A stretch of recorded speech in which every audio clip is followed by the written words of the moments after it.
Welcome in, welcome in.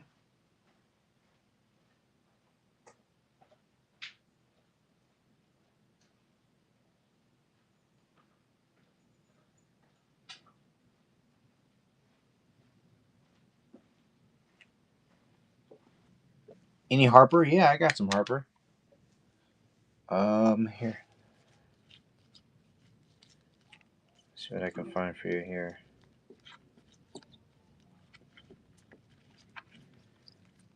Um, so here's the thing. I have a few Harper inside this pull box. I also have this one right here. This is my newest Harper.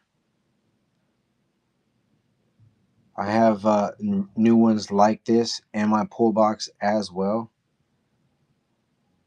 But this is my newest Harper I have that I have available for you. See if, oh, actually, you know what? I think I got more right here. I have this one right here. Let's see.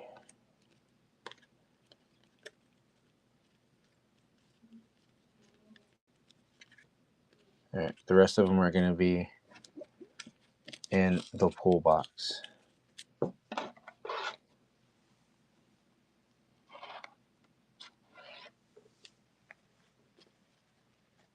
If you want to try out the pull box, anybody want to try out a pull box? So I didn't even create my fucking inventory yet. Here we go. Pull box is right there. Gotta do a little editing.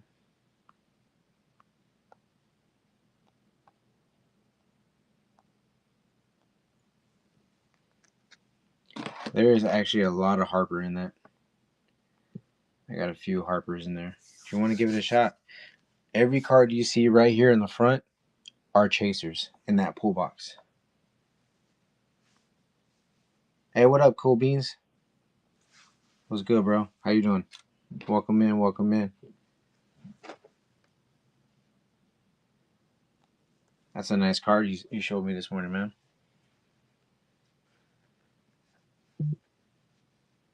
It's a nice take. You get that on here today?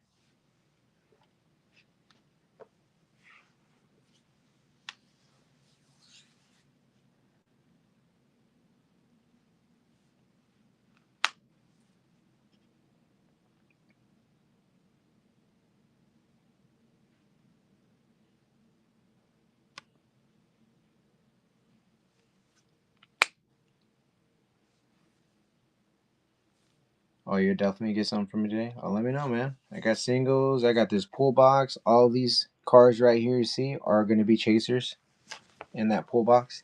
The cards in the pull box are pretty sweet cards, dude. Every card in there is going to be pretty nice. Got a lot of Spurs in there. Yeah, I got a pull box going, but I also have singles. So I mean, if you like anything from the back wall there, let me know. I also have a few cards and mags that I can show off and sell, but most of my singles are gonna be in that pull box. So yeah, sure. That custom. This is a custom Luca. You got Amin Thompson, numbered to 99. You got Dalton Connect, Koulibaly, numbered to 299. Here's a Matas Jam Masters, Darren Fox. Darren Fox, number 225. Devin Vassell, number 175. Got Zach Edey, number 225. Jam Masters of Derek Lively. There's Jam Masters of Alex R. Amin Thompson rookie. Here's Larry Bird. Here's a big boy right here. Brandon Koulibaly or Brandon Miller auto. on card, number to 50. Here's a Joel Embiid, number to 75. Custom Ant-Man downtown.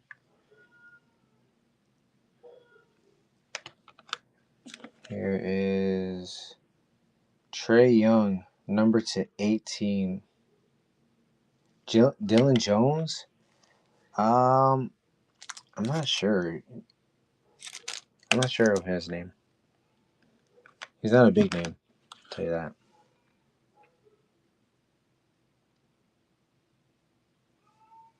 Oh, rookie number to 49.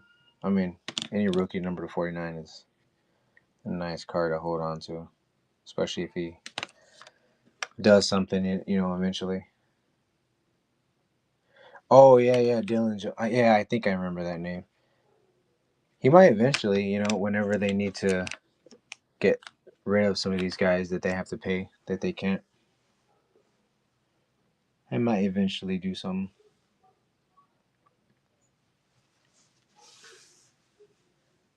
I don't know if you saw anything in that little bit of bunch, but here's a little bit more that I have. Got Harper, you got Wemby. Here's a Castle numbered. Here's a Manu 8-bit. Carter Bryant 8-bit. Here's a Jimmy Buckets 8-bit baller on the hollow numbered. Here's a Wemby. Cooper 8-bit. Another Wemby. LeBron James. Harper auto? I don't have a Harper auto.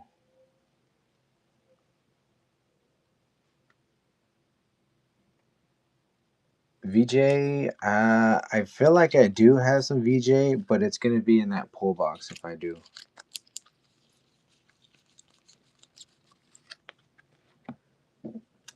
Yeah, I definitely have VJ. No, okay, it's not definitely. I know I have like a at least 3 Ace Bailey in there. Who was the auto on here? Let's see who did I have an auto of?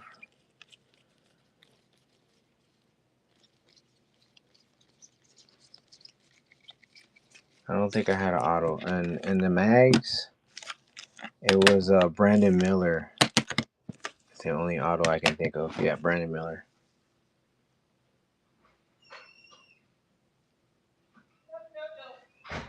I have a Harper. I do have a Harper auto, but I didn't show it, and it's not for sale.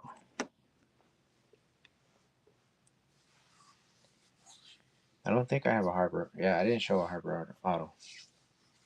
I do have one. I just didn't show one. Oh, you want to see one? Okay. Give me a second, bro. I got you.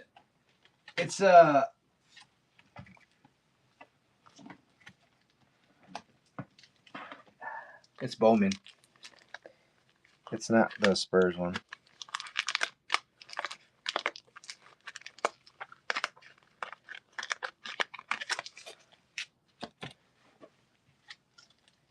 Side note, but this is my newest Harper that I picked up right here. Look at this one right here. Numbered to 25, bro. No limit. Numbered to 25, Harper. I know, bro. This one right here. Just got it yesterday, actually. This is going straight into my PC.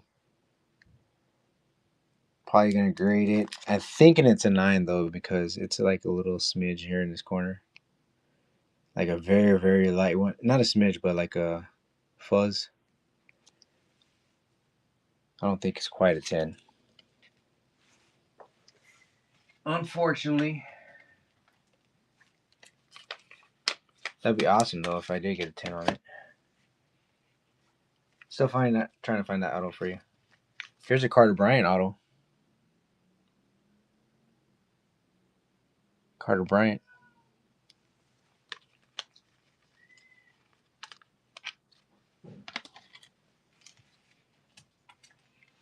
Oh, there it is. Here's a Harper auto.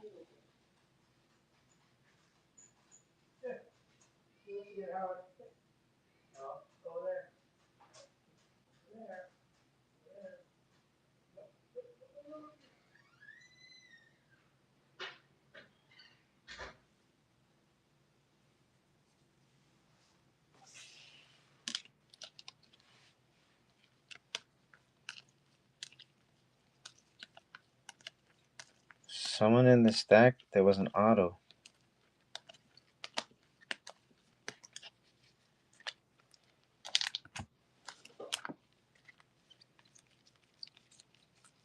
Not in that stack.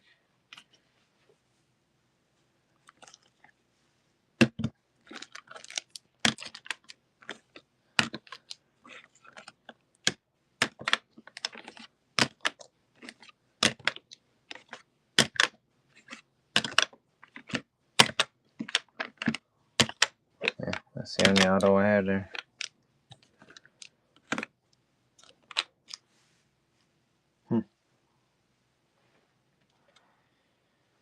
Oh, damn.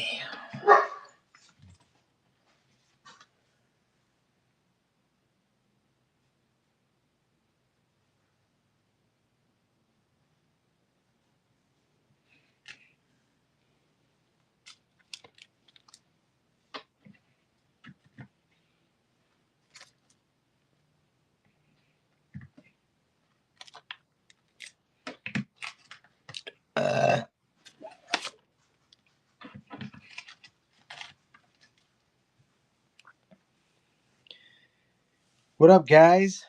Welcome in, Vasquez, Jose. Let me know if you guys have any requests. Right now, I'm running a pull box.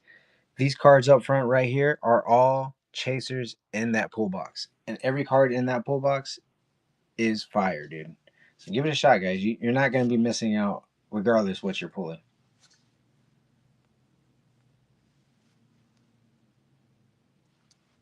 We've got new cards in these packs. No tops now options right now, bro. Just I do have tops cards, but no tops now. I got like LeBron James, power moves of Wemby, 8-bit Cooper, Jimmy Buckets numbered, Carter Bryant, another Manu, Happy Wednesday, guys. Wemby, Harper, Carter Bryant. How much for that number of Jimmy Buckets? It's a great question. Let's go with $8.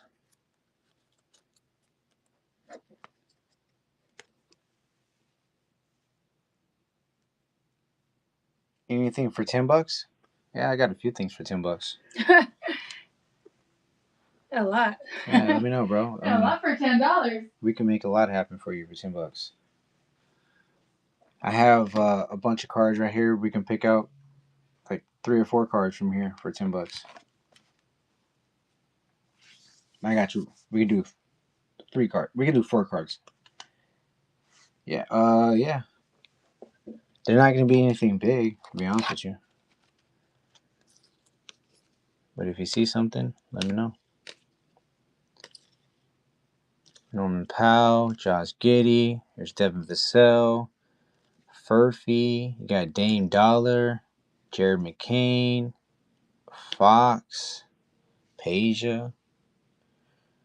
You got Darius Garland, LaMelo Ball.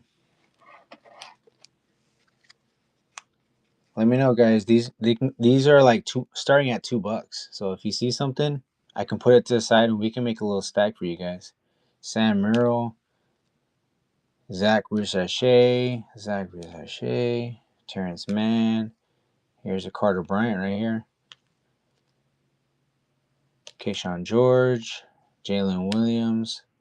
Here's a Kobe Bryant custom card. That was a chaser that I was using for a different pull box. Holmgren, Maurice Wagner, Jackie Amen, Klay Thompson, Shaquille O'Neal.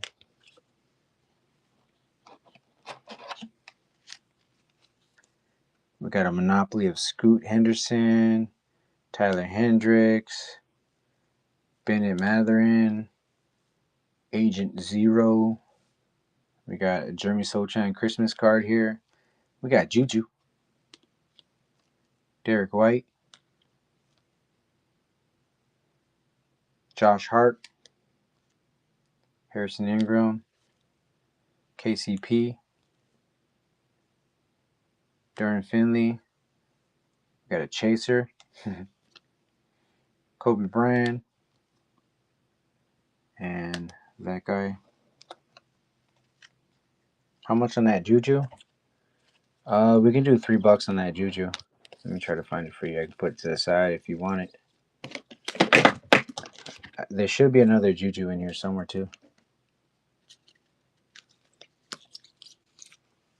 If I didn't drop it.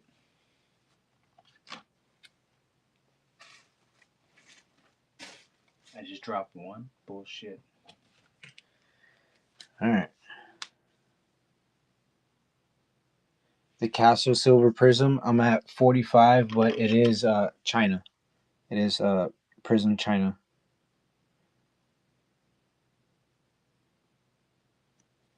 The back's English though. Yeah. Numbered Castle on there as well. If you're looking for Castle, this is the place, man. We got numbered Castle. We got Adam Bonham, Kobe Buffkin, Jalen Green, Tyson, Bron James. Yes, sir. Yes, sir. Especially that silver right there. But I do have some numbered cards that are cheaper than that, actually. For example, I have a Revolutions number to 149 there, and that one is at $15. So that's a cheap value for right there for a number card. The Castle Select right there, the blue one, that one's numbered to 75, and that one's for $25. I have another blue Select right there, numbered to 75, and that one's 35. The NBA debut bronze is numbered to 75 as well, and that one's 35. That Obsidian is 40. Is number 75. Yeah, he's high demand right now. High demand. Plus, he is honestly, I think he has a potential to be an all-star this year. CJ McCollum. You got a Caton Clark custom. Colorware, My House. Cason Wallace. Jaden Hardy. Hell yeah. Well, they got a little cooled off this last game by the Suns. I was there at that game. It sucked ass, bro. I was like, what the fuck is going on, man? I had my Wemby jersey on and everything. Had my bets going. I was ready for a blowout the other way around. That shit was horrible, guys. Horrible. Here's a custom MJ, guys. Anybody down for a custom MJ? Yeah, I'm honestly, yeah, I was definitely geared up, bro. I even had all of my fucking Spurs cards ready to get autos, bro. It was crowded as fuck. I didn't get one auto. This next game, though, I have a plan, and I'm gonna get autos, bro. I'm guaranteed that shit. I'm gonna get me some autos. I have a plan.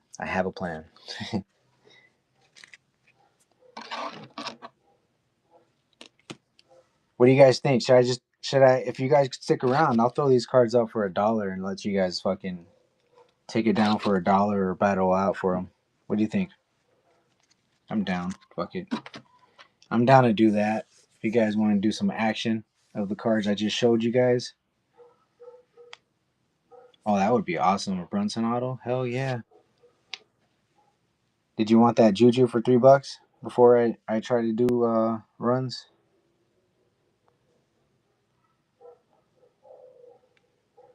Juju running right now for $3 if anybody wants to take it down.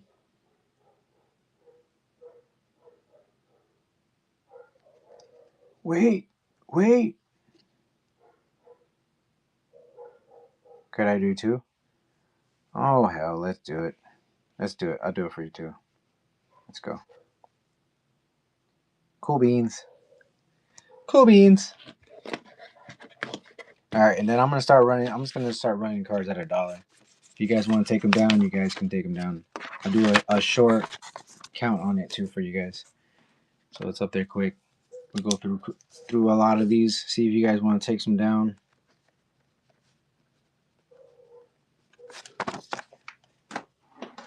Yesterday I was bored as hell. I didn't have shit selling. So let's just try to get my numbers up a little bit, even if they're just dollars. I'm gonna take out this Luka and I'm gonna put it right here. You guys all know what's a chaser, and I'm gonna put the card that's up for bid right here, guys. Let me create that listing real quick. It's gonna take me like 2 seconds. Please bear with me, guys. Don't split on me. Don't lickety split.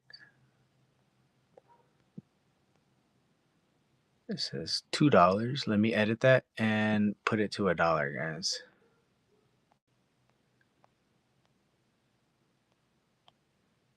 Dollar doesn't do much, but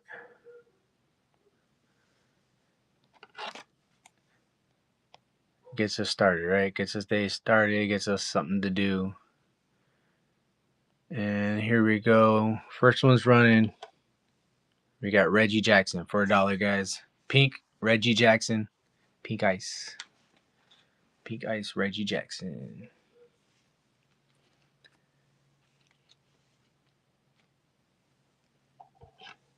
Alright, we can go to the next one.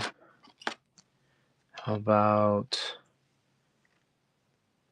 Anthony Davis with the Mavs jersey? Not a lot of those out there. It is base, but you know, it's only $1.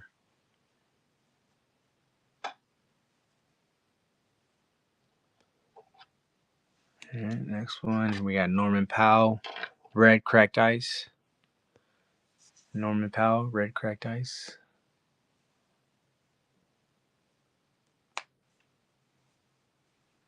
I think this next one, I'll be surprised if nobody takes this next one at $1. You got Josh Giddey. Josh Giddey. I called him Grady Dick yesterday. I called that man Grady Dick yesterday. Josh Giddey for $1. Nobody gonna take that one for $1? Crazy. Crazy. How about this one right here? Devin Vassell. Foil Devin Vassell with Spurs for $1.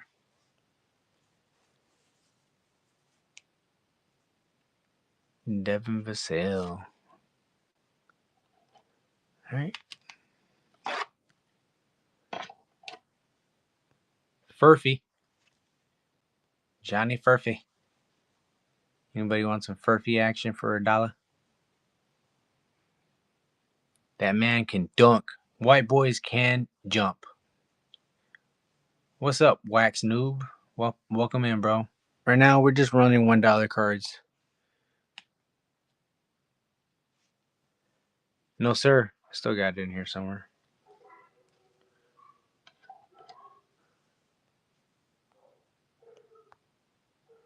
There you go. It's running if you want it.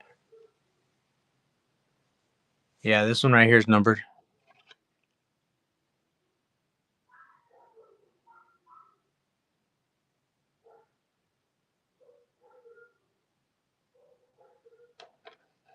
$8-bit baller. I'll run it one more time. I'll do it for 7. Oh, okay. No, I don't. Not numbered. I have 2 other ones that are numbered, but I'm not selling them.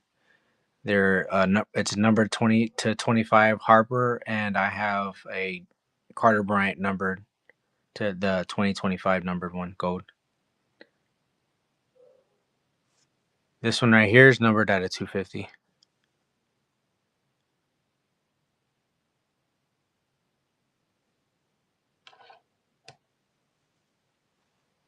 Do I have Hornets players? Yeah, I got some Hornets players. I don't know if I have available as for singles.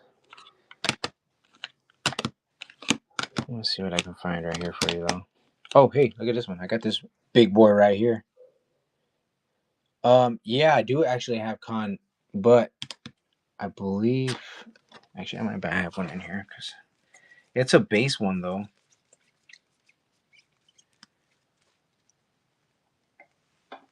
I feel like I do. Oh, you know what? I have a Christmas edition con Nibble. I feel like, and that one should be in my pull box though. The one that.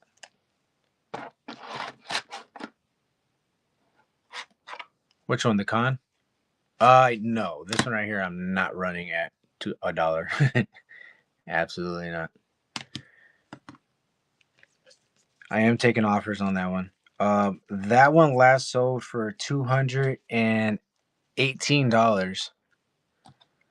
Yeah, that one sold for $218 on here's a Hornets if you want this one for $1.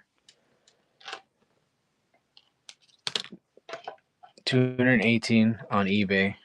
There was only one sell on that Brandon Miller. If you had an offer for me, let me know, bro.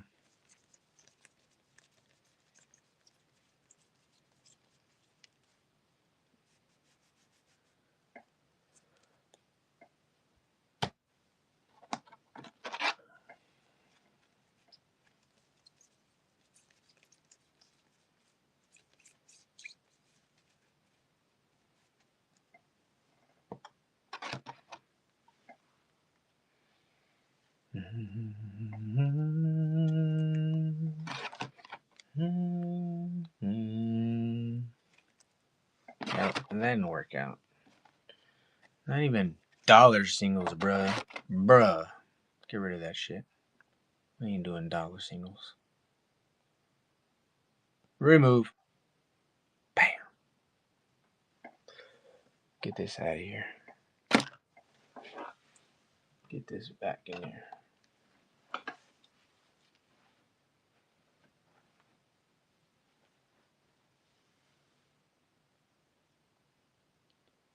What up, Beastie Boy?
Alright, I'm back. What did I miss? Looks like a lot of people came in and left, huh? 70 Sixers fans, Zach, everybody just came in and took off. I'm back. Guess who's back? Back. John is back. Guess who's back? Guess who's back? Guess who's back?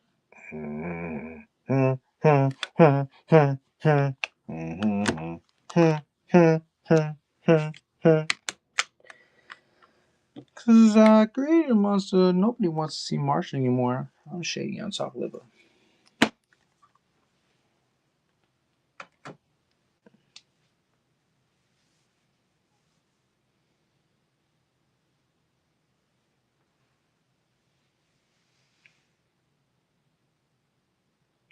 It's just me being me, so let me be. They try to cut me down on MTV, but it's so empty without me.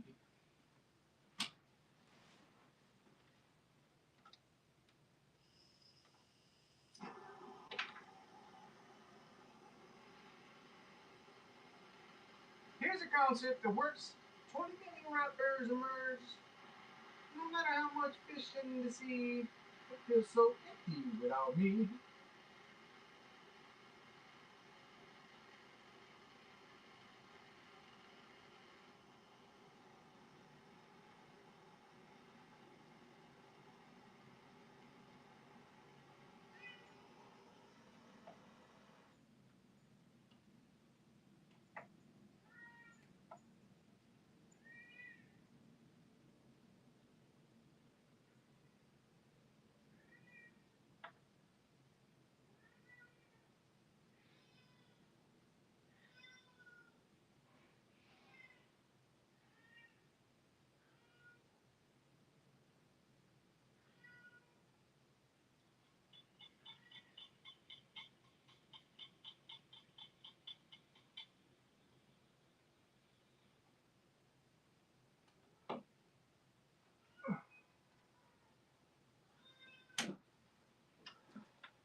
Welcome in. How you doing, Brad?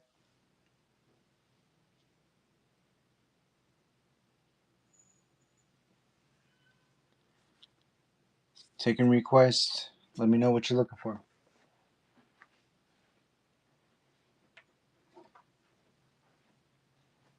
Any Kyrie? Oof. No, I don't have any Kyrie at the moment.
Hello, welcome to the Hoop Collective Podcast. We talk about about the NBA, which we are doing on Tuesday evening. Joining us from New York City, where I think he's got big plans for the rest of this week. I don't remember where he's going, but that's always what I would say. Tim Monta. Going to see Wolves Knicks on Wednesday, when I think Anthony Edwards has a good chance of making his return from his hamstring injury. And more importantly, I'm glad that we've gotten the podcast started because I wish people could have seen our guy Van McMahon trying desperately to get his equipment to work in Los Angeles on remote, trying to cover games, traveling around the country, trying to get on the podcast. He desperately needed the IT department. The IT department is far away, and it was a struggle. But we made it. Much respect. Tim McMahon was in Houston last night. Saw the Mavericks go down to the Houston Rockets on Tuesday night, Monday night, and then Tuesday after this podcast, he's gonna go see the Clippers play, and then tomorrow a big game, a surprisingly big game, and it's on ESPN. Between the number 2 and number 3 teams in the Western Conference on the Spurs visit the Lakers. It's Sam McMahon. Howdy, partners. Listen, you know my policy. I do not really operate well with those single-digit AM flights. Not only that, but with this whole TSA situation, I was warned the Houston airports are a mess. I ended up getting through security in 2 minutes. When I arrived with plenty of time to spare, so the 6 a.m. wake-up call in Van McMahon ended up leaving a microphone in Houston. I'm a mess. Let's podcast. Welcome in, guys. Let me know if you have any requests or questions for me. At a later time, and we'll live through. Today I'm running a pull box for $8. Get your shot at taking down one of these chasers up front. You see, Tonight. you got that Luka Doncic number to 99 in there. The Lakers Sengun Otto. Matas number to 99. There is a number Tyler Hero to 85 in there. You got Cooper Flag as a chaser. There's that Isur Thompson number to 10. And Topic Otto. All 7 of those chasers in that pull box. Beat the Blazers on the second night of a back-to-back with all those 3 guys out. That is a $8 pull box, guys. Give it a shot. A team that has had a decent start, and it is an awesome win for the Lakers, who have had a fantastic first couple of weeks of the season with LeBron not playing at all, and with Luka missing several games. Been remarkable, frankly. Wow. Montem's wearing the Lakers girl uniform. Hey, the Lakers I praise them when they're good. They've had a great couple of weeks. Was it Saturday and Monday or Sunday and Monday? Anyway, in those 2 games, Sunday and Monday, back to the back. Lakers had 6 different players score at least 25 points. Nick Smith Jr. on a 2-way deal. So including a 2-way guy, Nick Smith Jr. By the way, that's never happened before in NBA history. That's in interesting. 2 games. No kidding, 6 really? different players. I mean, I guess that makes sense. 6 different players. guys in 2 games is pretty hard. That is 25. That's a lot of points. No, it's a lot. Even by today's standards. No, for sure. It's a lot. And I think I would almost say what's been remarkable for the Lakers, and we're still in small sample size theater here. The Lakers have only played 8 games, although I think they played the most games in the league. They're 7th in the league in offense, with Luka having missed 4 games and LeBron not playing at all. And they are now 3-1 without Luka. They are also 4-0 on the road. And this brings up sort of the George Karl standings that that I find are useful. I think maybe George Karl's took them from the Doug Moe standings is what they are. Yes. Right. So especially earlier in the season, and so when team schedules are I want to explain the Doug Moe standings. Yes. So you take the number of road wins and you subtract the number of home losses, and whatever that number is, ideally the more plus the better. That's a positive number. You're going to be a good team because it means you're a good road team and you're a good home team. That's the and the Lakers are already at +2, which is very good because they're 4-0 on the road. I'm not sure anybody else. So the Thunder have 3 road wins. I'm not sure anybody else in the league has 3 road wins. Well, again, if you had said the Lakers were going to be 6-2 with no LeBron, with Luka missing, I think, 4 or 5 games. I guess he's played 4 games so far, so missing half the games, and they're going to be 6-2. The Lakers would have been happy to be 4-4 if you told them that Luka was going to miss half the first 8 games and LeBron wasn't going to play. So yeah, like we've talked about it going back to the start of the summer. Every game you can gain in the West, in particular, is going to be massive. And like that game when Austin Reeves had 51, I think, in Sacramento, win that game against the Kings.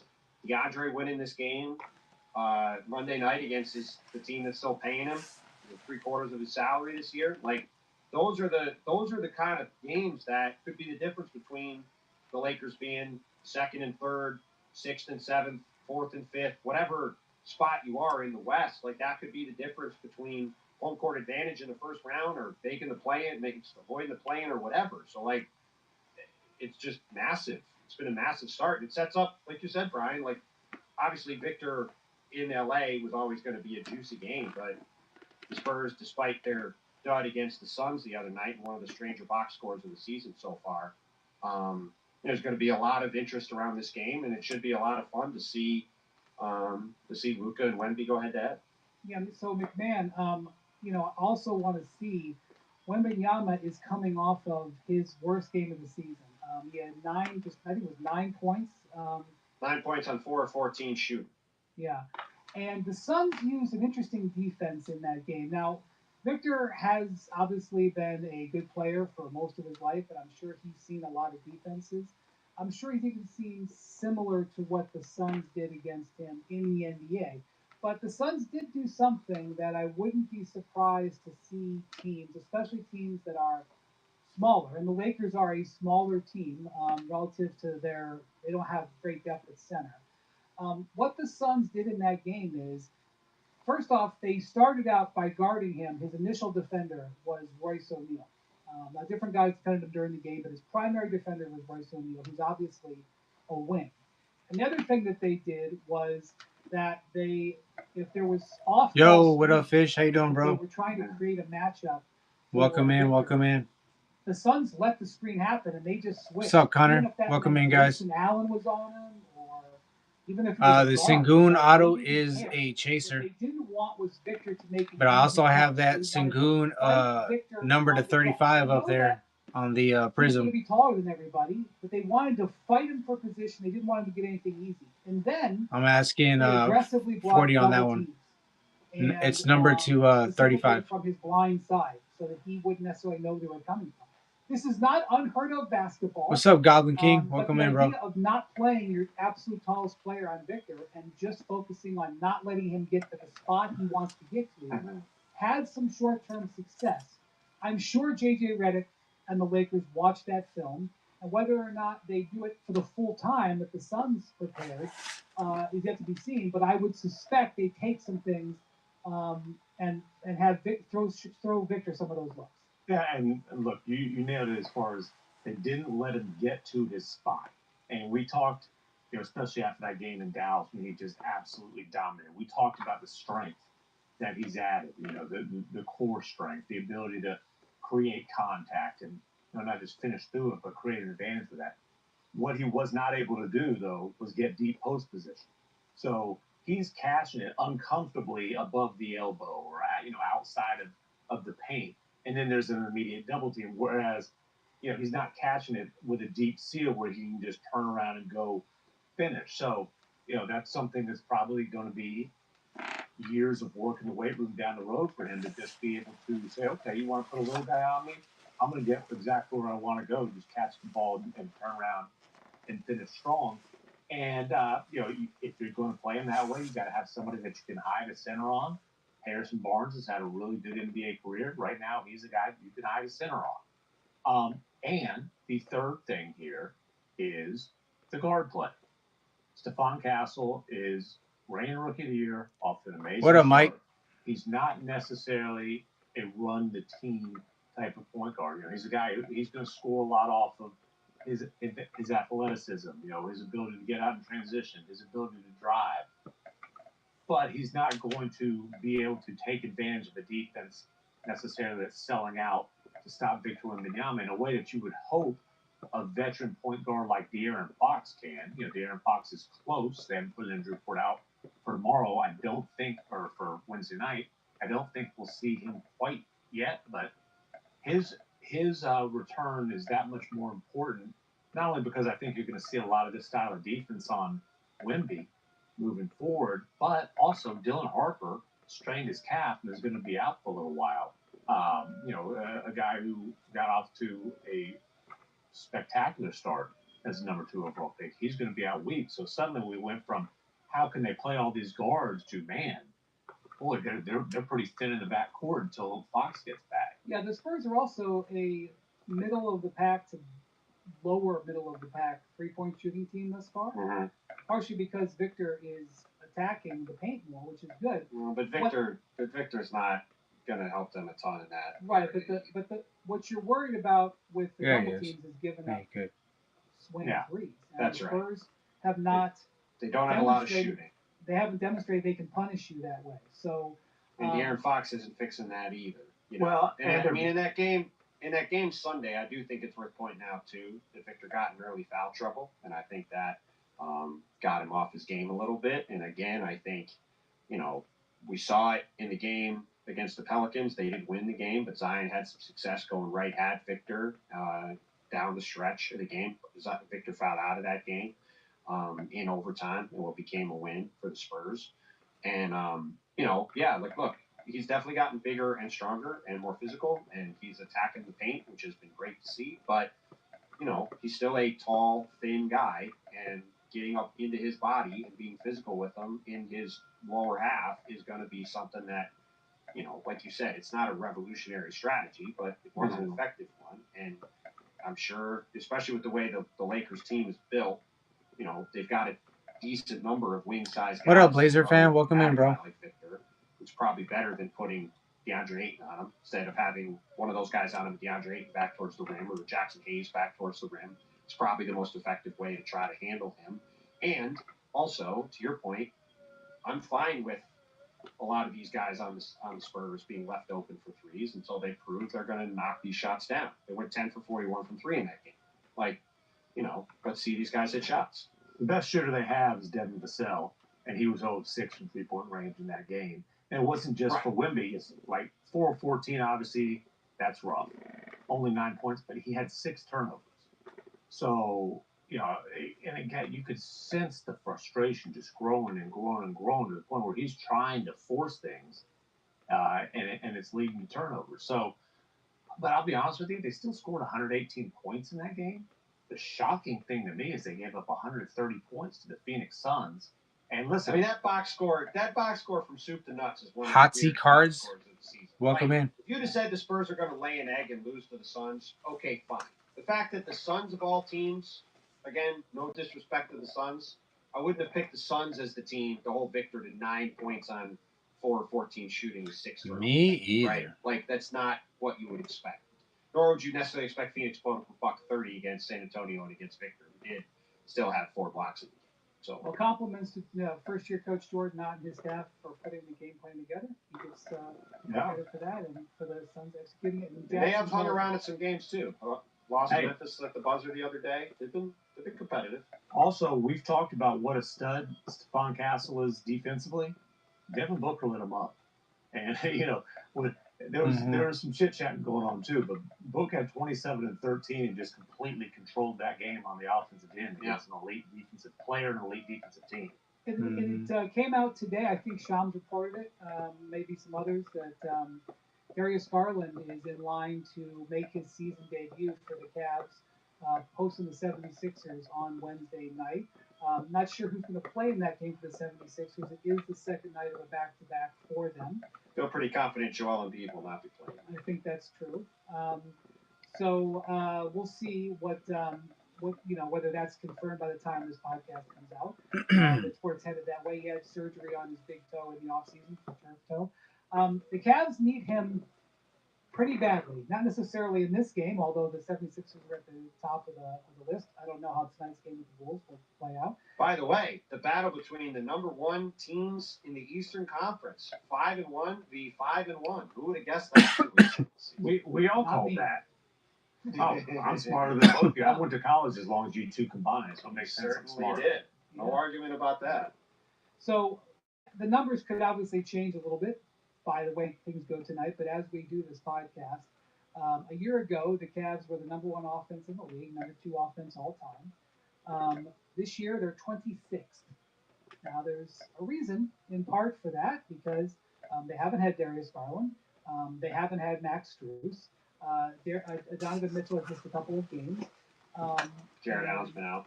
Jared Allen's missed a couple of games, and Sam Merrill, who is a key player for them, has missed 3 or 4 games. And they don't have Ty Jerome, who was a human microwave all last season.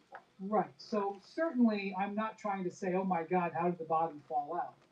Having said that, the Cavs are offensively challenged, and one of the things that's going on, Donovan Mitchell is just—he's got great numbers, but he is just hoisting 3-pointers.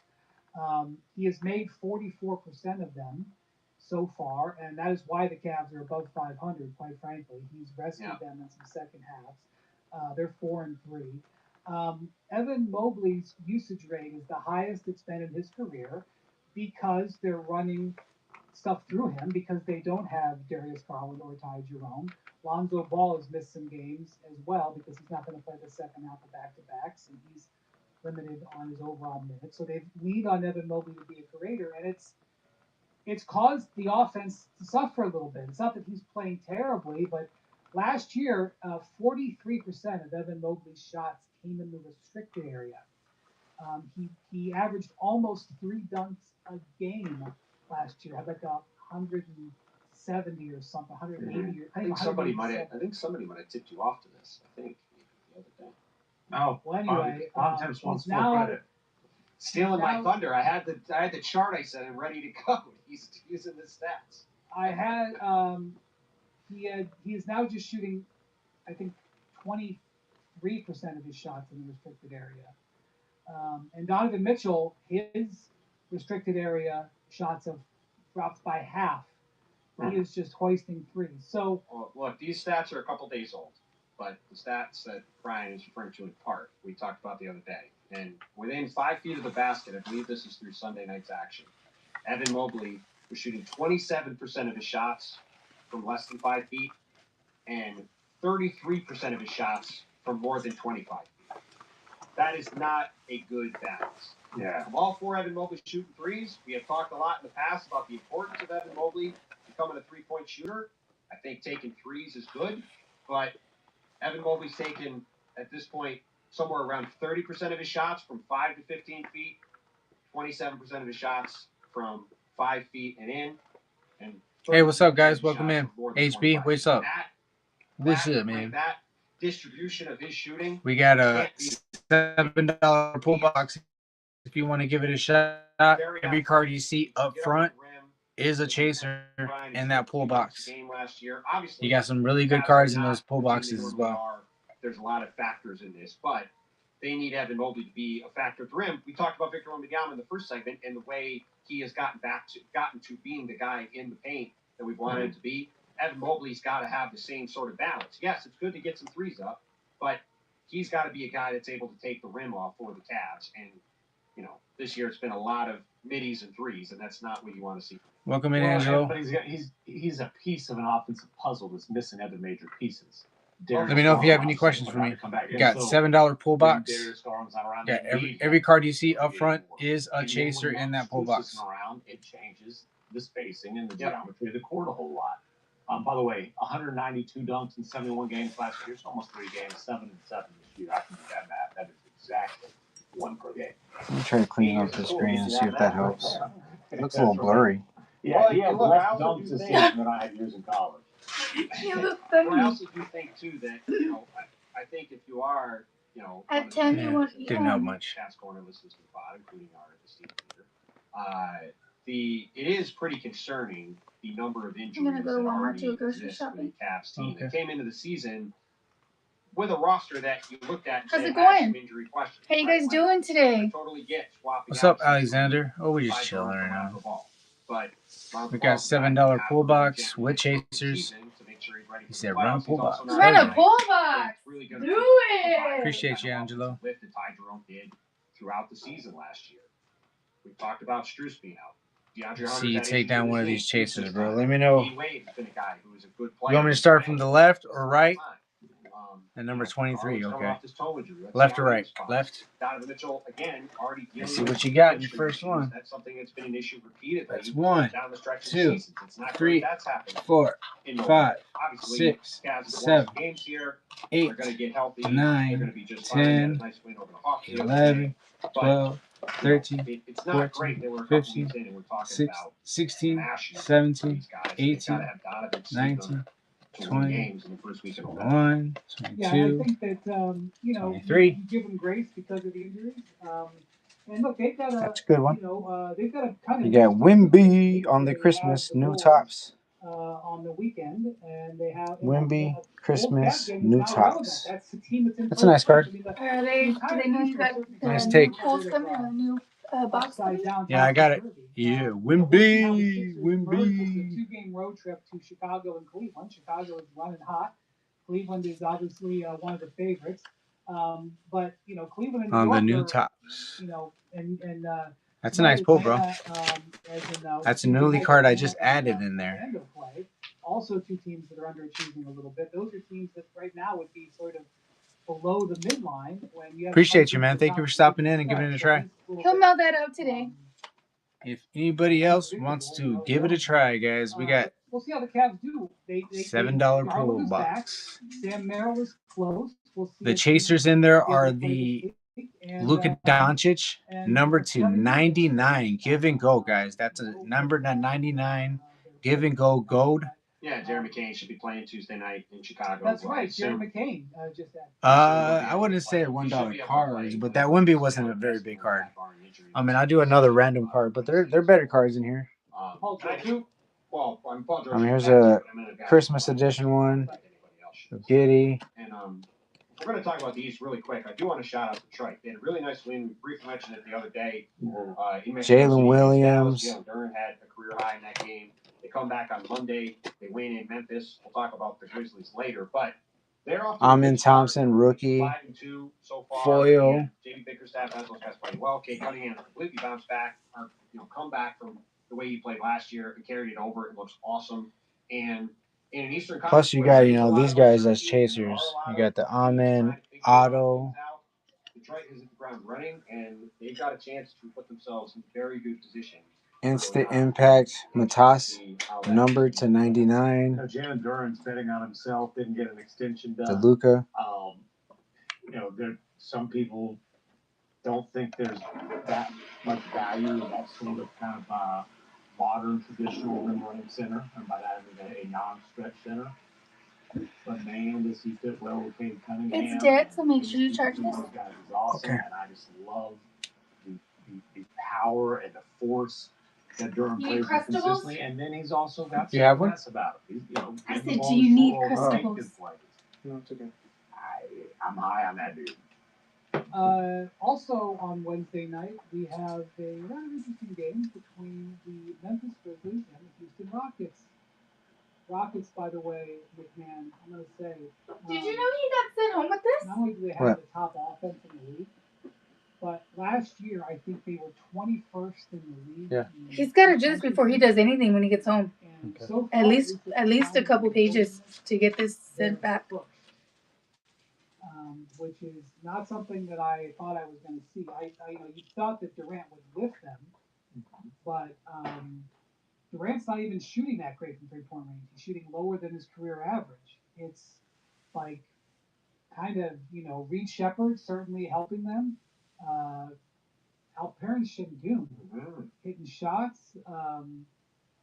Look, I mean, Tyrese, again, this is like 2-week sample size, right? Okay, Tyrese, but they were terrible last year. Well, okay, but Tyrese right now is shooting 56% from 3 on 4 attempts a game, right? So, let's just ease off on where the Rockets. And KD was in the mid-40s, and then he had an off night against the Mavericks. But, listen, the Alperen Şengün thing is a fascinating deal.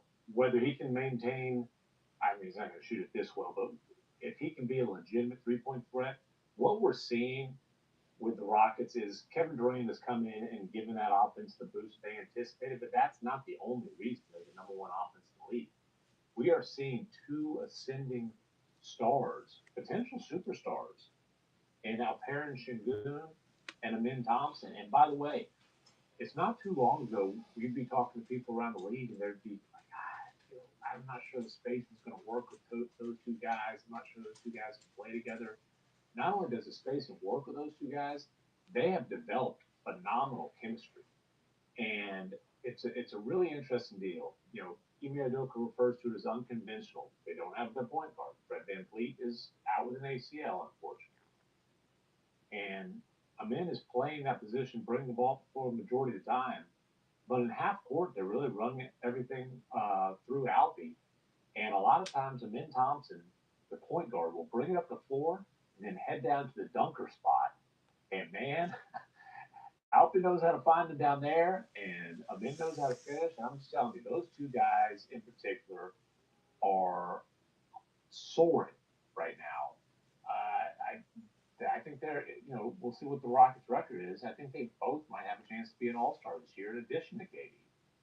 Well, I think Şengün certainly does under the new rules with the international flavor to it. But I would say that while we're going to talk about Rockets Grizzlies, which is on Wednesday night, one of the more interesting games of the early season is the game Friday in San Antonio with the Rockets and the Spurs.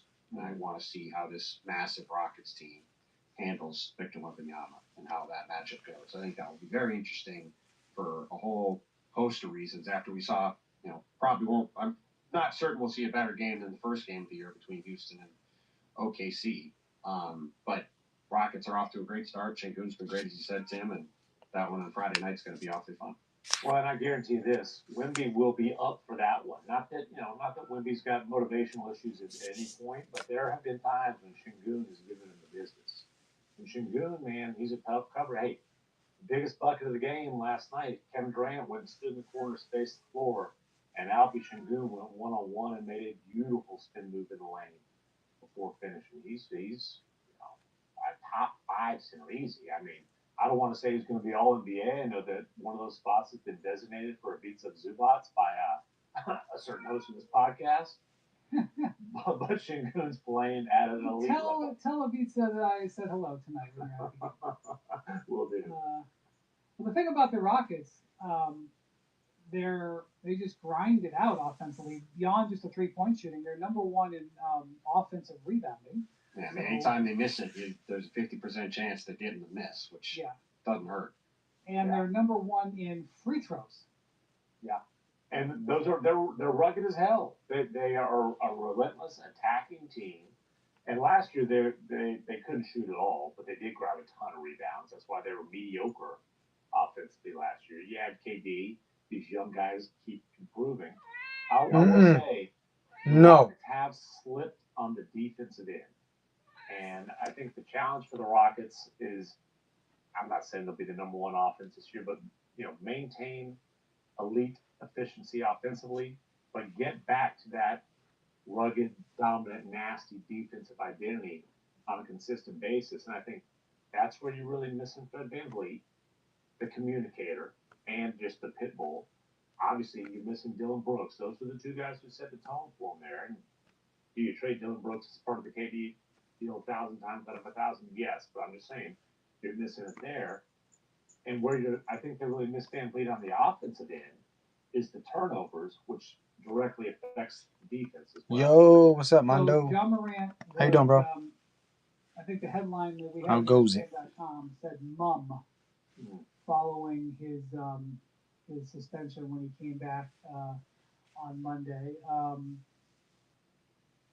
Look, the Grizzlies are backing their head coach here. Yeah. And, one of the things, obviously, Tuomas Asalo got into it with Ja Morant after the game. And, if you're in that locker room, just put yourself in that locker room, right? It's a new coach. I know he's not new. How you doing, Jordan Hoops? In this job. Welcome in, guys. And, we got $7 pull box. If anybody wants to give it a shot, take down one of these chasers here up front.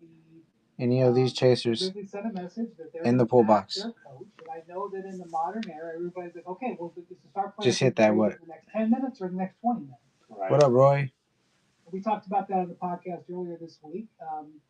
But Ja is not, at least publicly, reaching out much of a Huh. olive branch.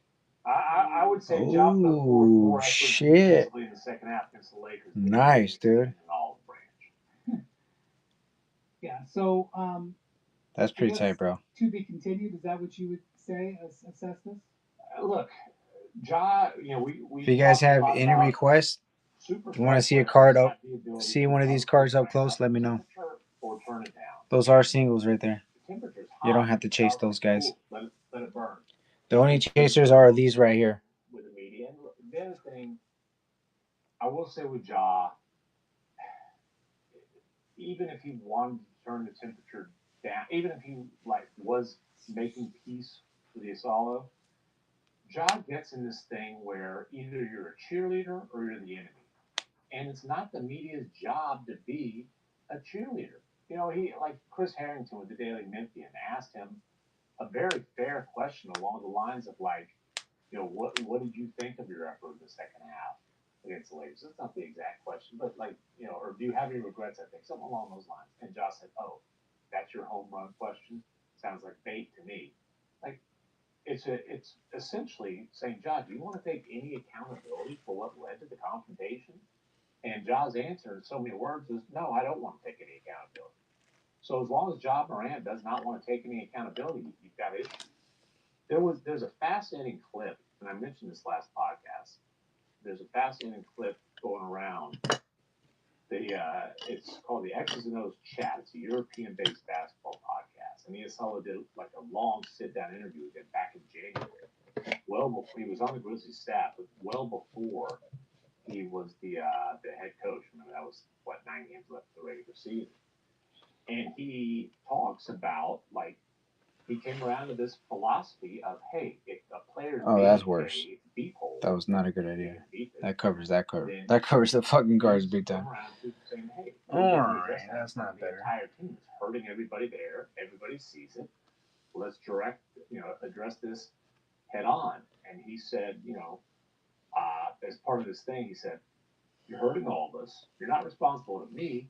I'm just telling you that this is how the other guys feel about you. So you can go ahead and be a beep hole, okay? But everybody here knows it. If you're fine and you can live with it, then I can live with it as long as you bring the result. But if you don't bring the result, then your ass is cut. Then your ass is cut. That Your last ass is line might good. work Okay, I'll in be the back. European leagues he's coaching. All right. That ain't the way the NBA I'll be here. works to the face of the franchise on a maximum contract. All right, have fun. But I think it tells you about I will. the way he approaches. Like, dude, you're quiet quitting for the world to see. We're going to talk about this for the whole team to hear. Well, until we get some sort of firm resolution, either from, the temperature, as you said, McMahon going down and Ja acting normally and not pouting, which I would say his behavior after the game Monday was more pouting, then this is going to remain a story. And again, not to completely rehash our conversation from the other day, but Ja Morant might be a superstar in terms of shoe sales, in terms of public perception. He's not a superstar on the court anymore. And so Not anymore. the idea of even deciding to trade Ja Morant and what that would look like is not going to be the Desmond Bane return if they do decide to do it, which is a whole nother level of complication to this situation and why it's probably going to remain something that is hovering in the background unless there's a change in status all the way until the trade deadline in February. Yeah, I will say the quote that sort of. What up, Root Cards? Welcome in. That was pretty short. He was No Pokemon, that sorry. He has his usual joy of playing basketball, which is evident that it's not the case because of his body language and everything. But he said no. And the thing that I was thinking about is I don't have think mostly he's had NBA. Ja Morant joy of playing basketball since he was at that club NBA. outside Denver. National 2.5 years ago. Basketball Yeah. Because Association. if you look at since then, if you want to say we're fine in the West, I mean, you through could say now, I was going to say, that's to me the moment. From that quote until now, what has happened in Memphis? There's been hardly any good. right? whole time. I mean, I don't have to go over the whole thing. No, you don't need to. You don't know. Suspensions. And even just in terms of, because Ja, I mean, man, he used to just be as electric as any player in the league in terms of obviously the game, but the personality. And that's Memphis fell in love with those two things. That's why Nike gave him the signature Absolutely. shoe, which But even came out today, right? no, there's an Air Force One. Hey, what up, today, RC? the Let Welcome Bobby in, bro. Fly Air Force Ones. We got $7 pull box, Is guys. that a real Give it a thing, shot. or is that just Take down one of these chasers here. Or Or if you see something on the wall, let me know. Get a closer no, look. it's not. They that didn't wasn't make like the shoe. that was planned. Get a for, price. like, Take it down. months, right? Like it's just. Let me know who you're John, looking for, like, guys. That's not like a reaction. No, it's not a Maybe I'll have a mag here on the side for you. Releasing a Air Force One edition just specifically because of this. I think $7 wheel spins. I think that. No wheel spins. We pull box. We got a pull box going on this morning. What you talking about, Willis? Dallas, and I was asking like they had a breakaway. And he did. What up, Texas Club? How you doing, bro? Welcome in. $7 pull box if you want to give it a shot. We got a bunch of Spurs stuff in this pull box. A bunch of Spurs stuff in this pull box. Sports Card Nation, how you doing? Welcome in, guys. $7 pull box. Can you show the card on the top? Third from the left. He wasn't getting called, so like John's got a lot of things that in his mind are robbing him of joy. It's been. Jordan McCain, the refs. rookie, jersey patch, sanctions from the league. Blue Select. It's been friction with coaching in terms of system, or now I guess it's this substitution pattern that he's worked up about. The media's out to get him in his mind a lot of times. Like there's just the girl. The just pure bliss that he used to have on a basketball court is gone, and it's not like he's not fun to. It's not. It used to be so much fun to watch him. It's not fun anymore. Feels like the end of Derrick Rose in Chicago. That's what it feels like in many different ways.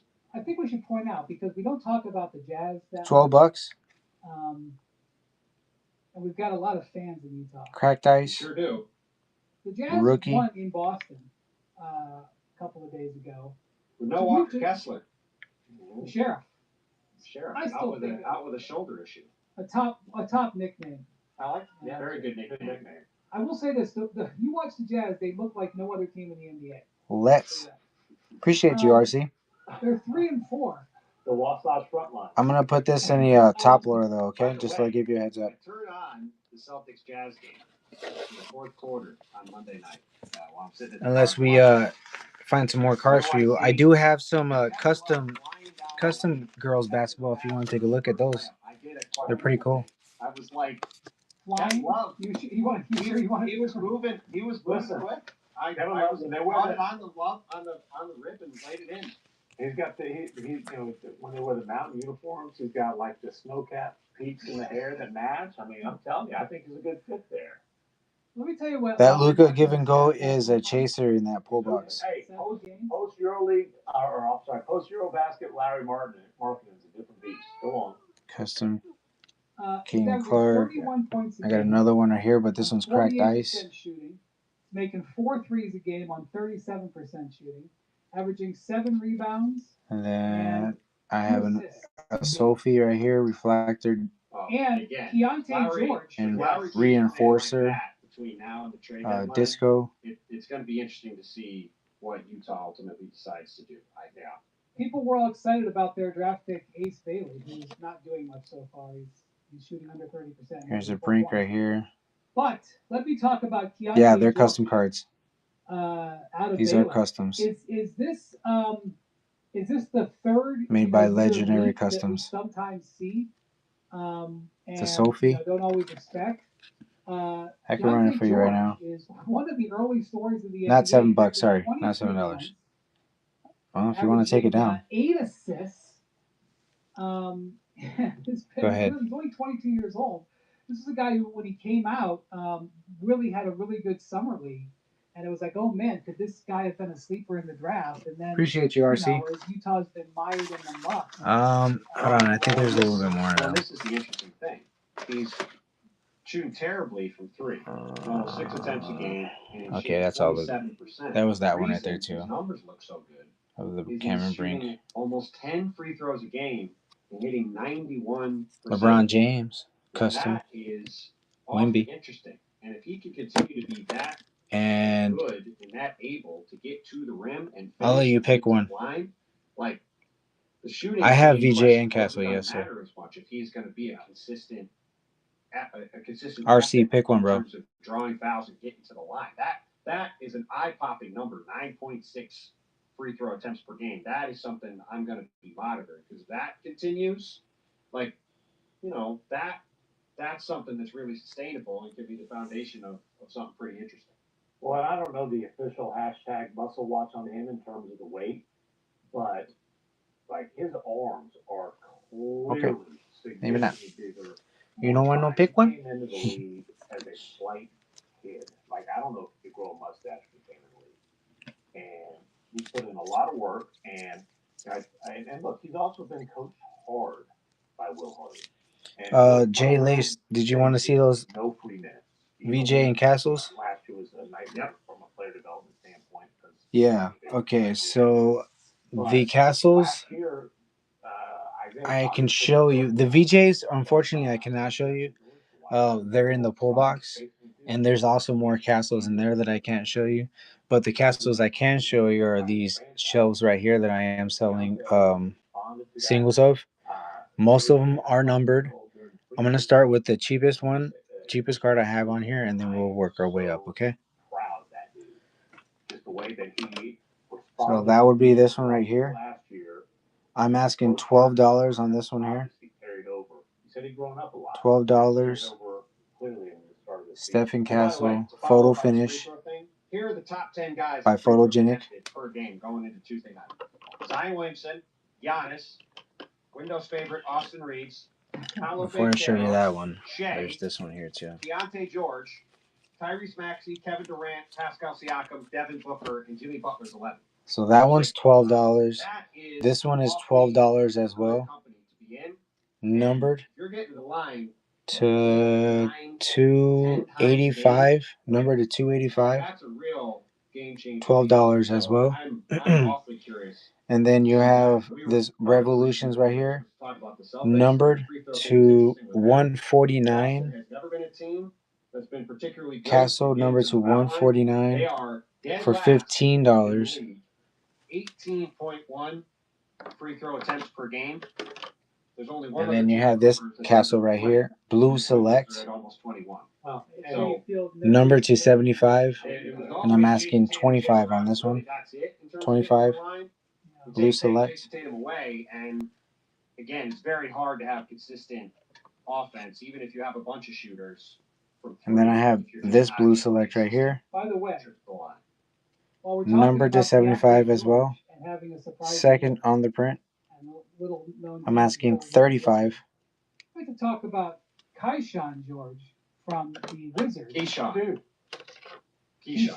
And Keyshawn when you say little known, I mean NBA debut, Stephen Castle, I actually knew that. That was my own. That was just a numbered to 75 as well. I got corrected on it by our guy Jim. I'm asking 35. Yesterday after listening to us on the pod, so I just wanted to make sure we got it right. I saw him score 34 in Dallas. He ripped them. Don't look like you're there anymore, so I'll He is stop having there. an impactful second season. There's not much super exciting happening in Washington. Well, I'm going to tell you that Alex Sarr is coming along very, very nicely. I was going to say, I saw the Wizards Monday night, and yes, they had a rough third quarter, and they ended up losing by 15-ish to the Knicks. But Keyshawn George has had a really nice year. Alex Sarr's rim protection numbers are really interesting. He started to get better. Like, they're young guys. Yes, their young guys have taken some real steps forward. They've been respectable in these games. Like, they're playing a lot of young guys. I think Chris Middleton and C.J. McCollum have been, very good veteran additions. I saw CJ for a while before the game. It feels much different than it did last year, where early in the year they were just getting absolutely slaughtered on a nightly basis. Like this feels a lot more like progress to me. And these young guys are, like you said, Keyshawn and Alex Sarr are at the top of the list in terms of taking real steps forward. Keyshawn George, not related to Keontae George. Keyshawn George is actually Swiss. But definitely, I didn't know that. What up, Black Dog? How you doing, bro? definitely a. Welcome in. He should have a. Well, never mind. He's got one of the best pros in modern NBA history. Like He's got a great head of hair. Yeah, since the ABA, he's got one of the best pros that we've seen. Welcome in, guys. How are you guys doing this morning? You know, On should have a basketball shoe, and he should. Yeah, on clouds. he should be Swiss. On cloud could, yeah, it's a perfect fit for basketball for a high flyer. He's more of a shooter, but hey. Come on, let's get it done. Let Keyshawn be Keyshawn. I just. Yeah. Sneakerhead. What up, Pedro? How you doing, bro? That's right. Fire or not fire? That would be a fire shoe. I know that it's been nothing but good. What up, news for the Caspa? New Orleans Pelicans. Welcome in. They are playing. Let me know if you need a closer look at any of my cards or if you have any questions for me, bro. So maybe they get their first. I got a bald spot there. I need to put something there. However, Zion They better get their first Bam. win against Something. the Charlotte Hornets Tuesday night. However, Zion has Something big. another hamstring injury. He pretty much had a season totally derailed by hamstring injury 2 years ago. And he'll be reevaluated in 7 to 10 days. Maybe I should put this one up When it there. comes to Zion's hamstring, I expect that they announce 7 to 10 days. Nobody has any clue here. I mean, 7 to 10 days, 7 to 10 I don't know months. if I want to show that one off yet. He's kind of injured right now. His value's Here's not their up there. schedule in November. At Dallas on Wednesday, so the I'm second gonna night toss of it there. He's back-to-back. balling. At the Spurs, at the Suns, Portland. I'm gonna toss his Lakers, balling right Warriors, now. Thunder, Denver, at Dallas, Atlanta, Chicago, Memphis, Golden State, Lakers. Yeah, when you're That not is one not- of the 10 best teams in No, the West, but it's going to well, always be brutal. I'm just saying. That's even the East teams they're playing are all over Well, 500. To They're your not one point. of the 14 best teams in the West. Yeah, well, the only uplifting part of the Atlanta Hawks shaky start to the season. If you have any requests, let me know, bro. If you need a closer look at any of these cards you see up front, Extremely uplifting. let me know. If you have any questions about my pull box, I'm running a $7 pull box.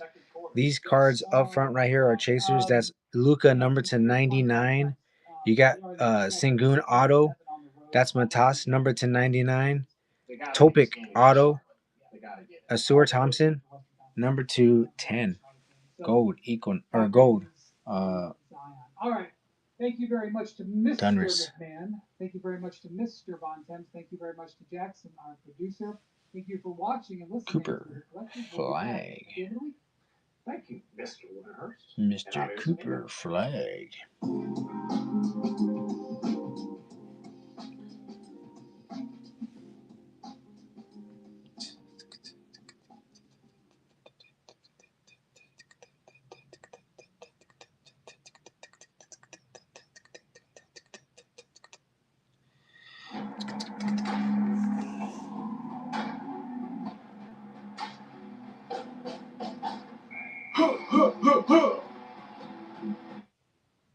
The Spurs saw their 5-game winning streak snapped in Phoenix. Was this loss actually good for the team?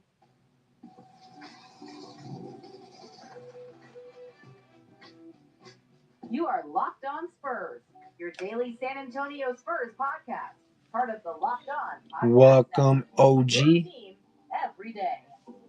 Hey, welcome back to Locked On Spurs. We're doing the Locked On NBA Network. I'm Coach Chuck Garcia, Spurs back for 10-5 San Antonio. Glad to have you all back. Happy Tuesday, by the way. No, Ace.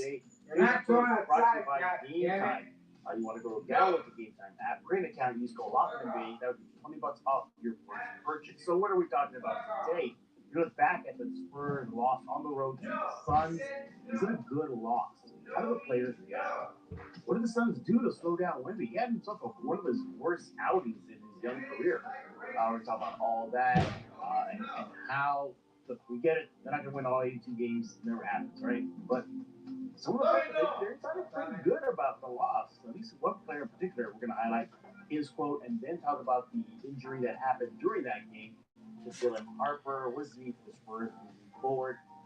We have a loaded show. Let's go to bring in our guest. He is back, everybody, with the Sports Answer, Mr. Rudy Campos. Follow him on X at Sweet League. And Rudy, you are Rudy. I know you're going to use that word in a bit.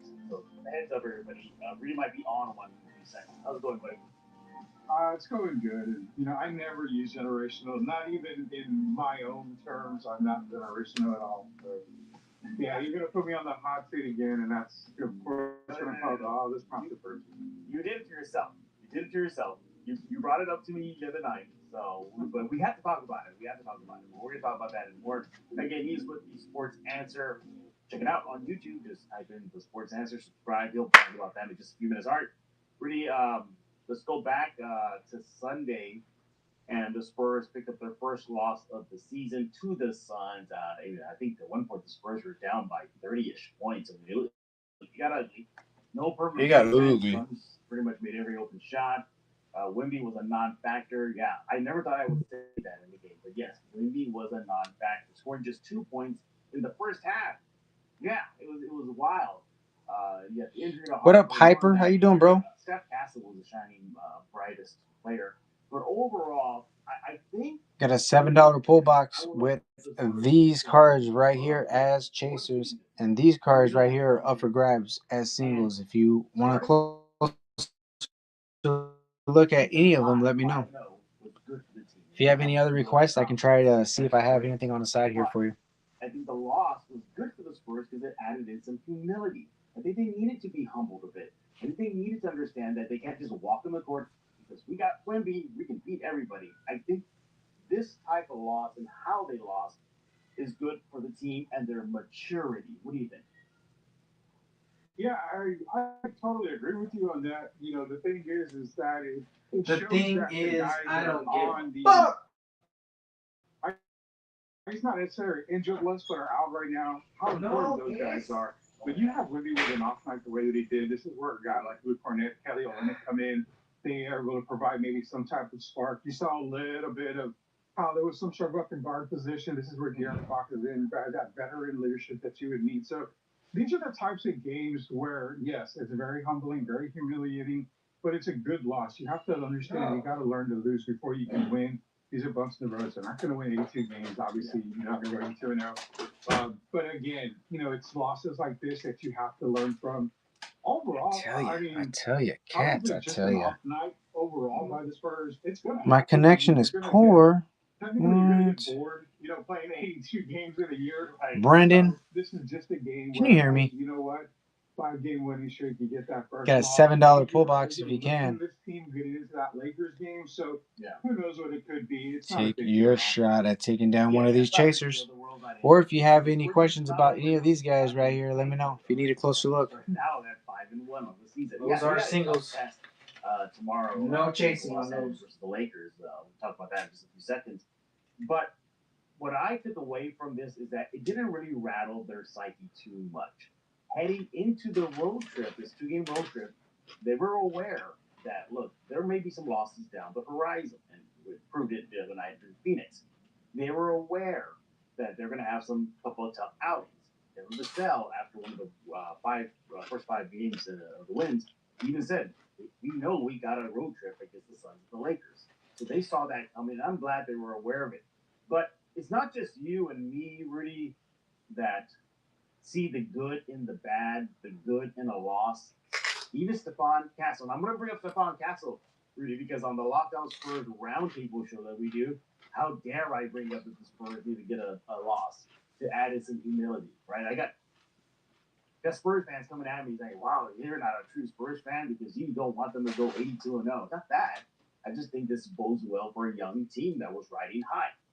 So to back up my point, I'm going to bring in what Steph Castle had to say. Here it is. Here's Steph Castle. After the loss to Phoenix, he says, I feel like we kind of needed this. He's talking about the loss, Rudy. I feel like we were starting to get a little comfortable. Again, some humility. Learning that you can't just walk on the court and win. Good on. So this was kind of a wake-up call for us. And I think Steph Castle summed it up good there. Wake-up call. Because, Rudy, this team was getting applauded. Coming out of the gates. Oh my God, they are finals bound. They're going to be a threat in the West, and they still are. But they're getting kind of like, they're getting pumped up, man. They were getting some gas. They're getting some gas pumped up them. When you hear, and I'm leaving it on the screen for you to read, Rudy, Steph Castle, what he had to say after the loss, this is good. I think this shows, again, the sign of maturity. Yeah, it does show a sign of maturity. And sorry, You know, the thing is that it's good to lose. And this is the thing you got to remember. When you play with fire, you're going to get burned.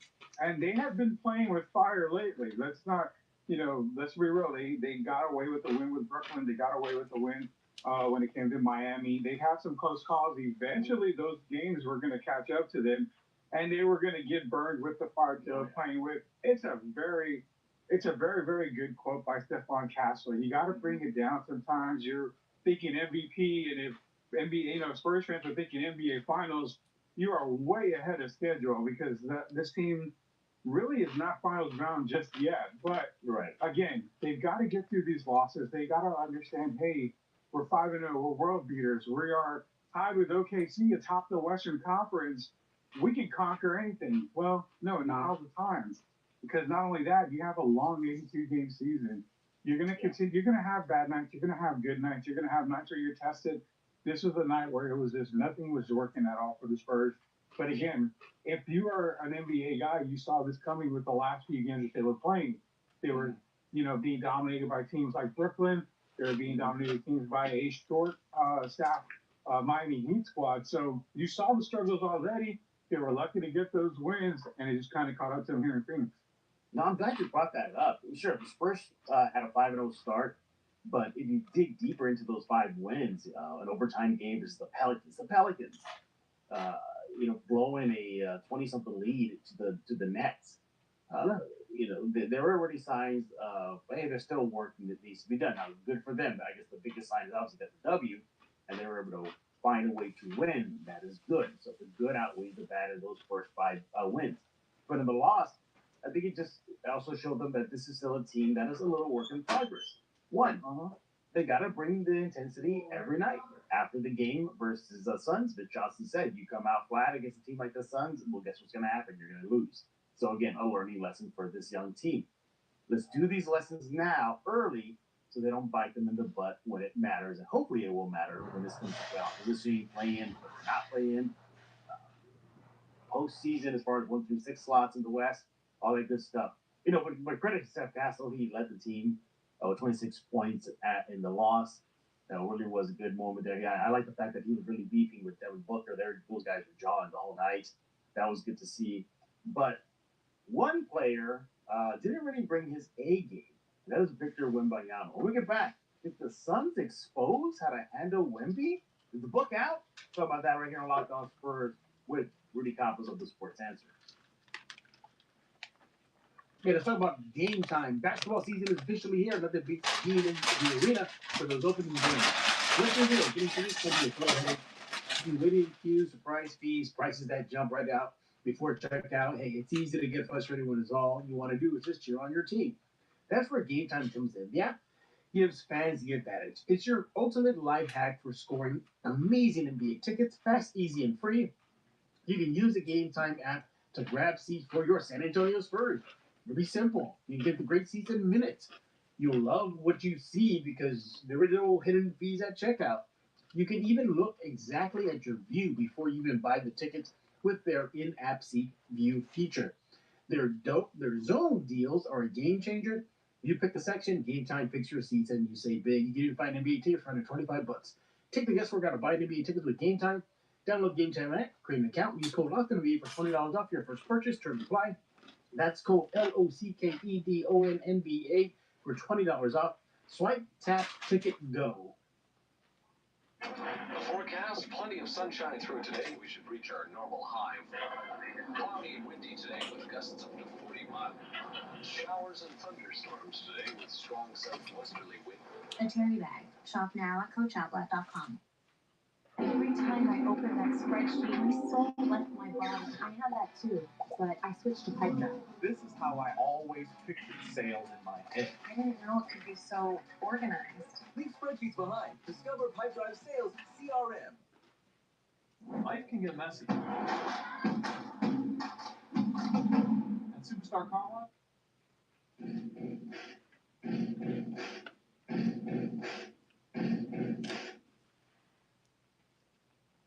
What up, Super Noodle? We're joined by Rudy Campos, Super Noodler. Answer. He is joining us today via audio only. He's a busy man. So we don't tell anybody that he's really at work or anything. Okay, let's keep this between us. All right, don't tell anybody. Right, he's really at work right now, but he stuck out some time to join us here on Locked On Spurs. So again, the Spurs got their first loss to the Suns this season, 5-1 to start the season. Still a damn good record for your Silver and Black. Losing to the Suns in Phoenix, 130 to 118. In that game, though, Victor Wembanyama did not have himself a Victor Wembanyama game. He had like 2 points at half, 9 points overall. You know, he had his blocks, just bad What up, bro? night. After the game, he said that, look, all teams go through this. You know, if you don't have good shooting nights, you can't, you know, connect on every shot every game. But the Suns, you know, after the game, they were asked whether or not they figured out how to What slow up, down cool Wemby. beans? So, here's what they had to say. Get your thoughts on this. Rudy here, let me pick it up here. So this is from head coach of the Suns, Jordan Right now, I'm just Hart. chilling, He was asked post game, what is this? chilling, eating, do to take on the challenge answering of questions when being people Wemby, ask. you know, from being Wemby. He says, don't let that catch be easy. So right away they said, okay, make sure that any passes he gets into the paint or wherever his soft sweet spots are, don't make that easy.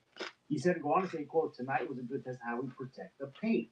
And it was a good job overall. Interesting moment, a quote from Mark Williams, the Suns big, who had a big assignment to take on Wemby. He says, quote, throwing a bunch of different looks at him, making his life difficult to the catch. Our rotations were pretty good out of his passes. And a couple of times during the game, Rudy, we saw they trap Wemby, you know, strip the ball from him, just pickpocket him. Do you think the Suns figured it out, or was it just one of those games? Is it two? Should we pump the brakes and be like, all right, calm down, Jeff? No, the Suns didn't figure out late. You know, it was just one of those games for Wemby. What do you think?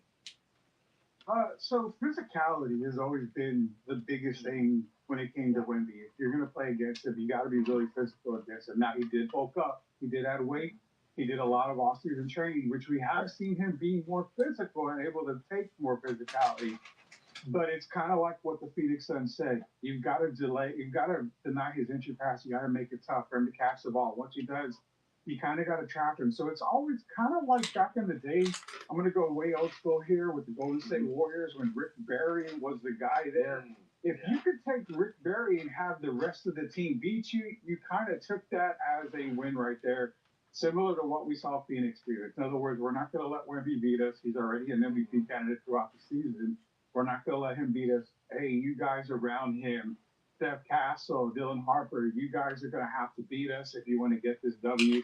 Things have paid off, but again, 6 games into the season is really still too early. If this is the exact way you're going to be able to stop the Spurs, I would say if it happens a couple more times, then you'll start to see the trend kick in a little bit more. Yeah. But I think it's just kind of a one-game thing. Yeah, me too. I think it was just a one game thing. We'll see how they respond tomorrow night in Los Angeles versus the Lakers. And but as far as Wemby is concerned, yeah, look, even the greats had bad nights. Tim Duncan, he didn't have it wasn't Tim Duncan every night in his career. The Admiral wasn't the Admiral every night in his career. Seeing it for Manu and Tony, the list goes on and on. You know, they're all going to have bad games. This was just one of those things for Wemby. But I'm glad it did happen to Wemby though, because again, we're talking about the team maturity / humility. I think it gives him a little chance to be humble too. That teams are going to get up for them. As a matter of fact, Steph Castle said they're already feeling that other teams are playing up against them because of Victor. You know, they want to bring their A game because of Victor. And if they understand that, he should understand that and bring his A game, or at least best of his possibility that he can every game. Now it's tough. Look, these are pro.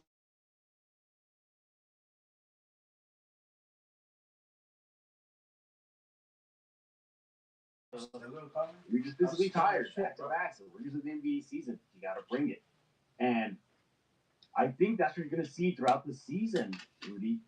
Teams trying to disrupt Wemby's sweet spots, disrupt the passes into him, play physical with him. Even though he added some weight, you know, his frame is still long, and you can get his lower center of gravity and kind of push him out if you have the strength, like a Mark Williams did versus the Suns. We're talking about Wemby here. Do you predict a big bounce back game versus the Lakers tomorrow? Yeah, I was talking to Derek Garvin, who's also on the Sports Answer, and the first thing I told him after the Spurs game, I said, I fully expect Wemby to have a really big game against the Lakers. Probably really close to have another triple double. It's just, it's something that they have to learn. Once you kind of go through this experience, you see what Phoenix did to him. It's up to Mitch Johnson and that great coaching staff that he has to make those adjustments for him. Hey, if you're not able to get the lob here, if you're not able to get the entry pass here, maybe we'll do an off-ball screen and get you on top of the key. They're going to make the adjustment. So I fully expect them to bounce back. And, I'm thinking maybe a 20-14 type of game would be, 25 plus, 14 to ground plus game for Wemby. But I fully expect to bounce back game. Yeah, me too. One other note though, before we transition away from this and look at Dylan Harper and his injury. Interesting. During the game, well, the last game versus the Suns, the Spurs they were shooting the ball, with three ball that is, lights out. They were like high 30, like a little over 35%. Um, and the Suns, yeah, they slowed down their 3-point shot. As a matter of fact, coming into that game, the Spurs ranked 10th in the NBA in 3-point shooting at 38%. Versus the Suns, they shot 10 of 41 on three, so that's not a good percentage. You can do the math already there. But again, the Suns, they really had solid rotations, closed out on three shooters, and that's something we talked about yesterday on Locked On Spurs. Get your thoughts. Really, is 3-point shooting still a concern for this team, despite their 5-1 start? Oh yeah, they've got to get better shooting from the perimeter, especially beyond the arc. It's a concern, and if you're gonna live by the three, you're gonna die by the three. We've heard that many times. Yeah. They're still not consistently knocking down that 3-point shot. They've got the players to do it. It's just kind of a concern as to why they're not able to knock it down still. But season's very, very early. We haven't even hit the first quarter of the game script, so anything could change between now and then. Yeah, exactly. I still think it's a concern. Yeah. And we also had some easy ass matchups except for the Mavs. But again, the consistency and the Heat were we'll see how the season plays out. Of course, Wemby, he's taking fewer threes this year so far. That's good, but give him his credit though. He can hit them, so there's that. But overall, yeah, just you never like a loss. They're competitors. They're pro athletes. They want to win every game. We get that, but sometimes a loss can go a long way for a team that came out hot to start the season. We'll see how that goes for the Lakers. He is Rudy Campos of the Sports Football. My next at Sweep League. When we get back, talk about Dylan Harper. Yeah, the young kid. He got hurt. What does it mean for the Spurs? The NBA is back, and there's no better place to get into the action than with FanDuel, the official sports betting partner of the NBA. Even if you missed the start of a game or want to ride the hot hand, FanDuel has live bets on everything from who will score next to fourth quarter comebacks. Plus, you can even combine your live bets into the same game parlay for a shot at a bigger payout. It keeps everything exciting, especially when your team is making that late push. Hey, sports season is underway. Might as well jump on the action over at FanDuel. Right now, FanDuel is giving new customers $300 in bonus bets when your first 5 bet wins. So, head to FanDuel.com. Sign up right now. Play your game at FanDuel, the official sports betting partner of the NBA. What's up, guys? This is KG Tang, voice of Sanemi Shinizugawa from Demon Slayer, and you're watching Locked On Spurs with Jeff Garcia. One guy who's not on the IR right now, and that is Rudy Campos of the Sports Answer. He's joined us here on Locked On Spurs via audio today. Busy man, he's at work, so we'll respect his time and get into the next topic ASAP, and that is Dylan Harper. Young man, yeah, he got hurt during the game versus the Suns, calf injury. He returned to the bench, did not play after the injury that happened in the first half, but he did come back in a boot, and he was wearing a boot during the rest of the game. Whew. I expect all of a sudden Fox to come back very soon. Now, what do you think the ripple effects of Harper's injury is going to be?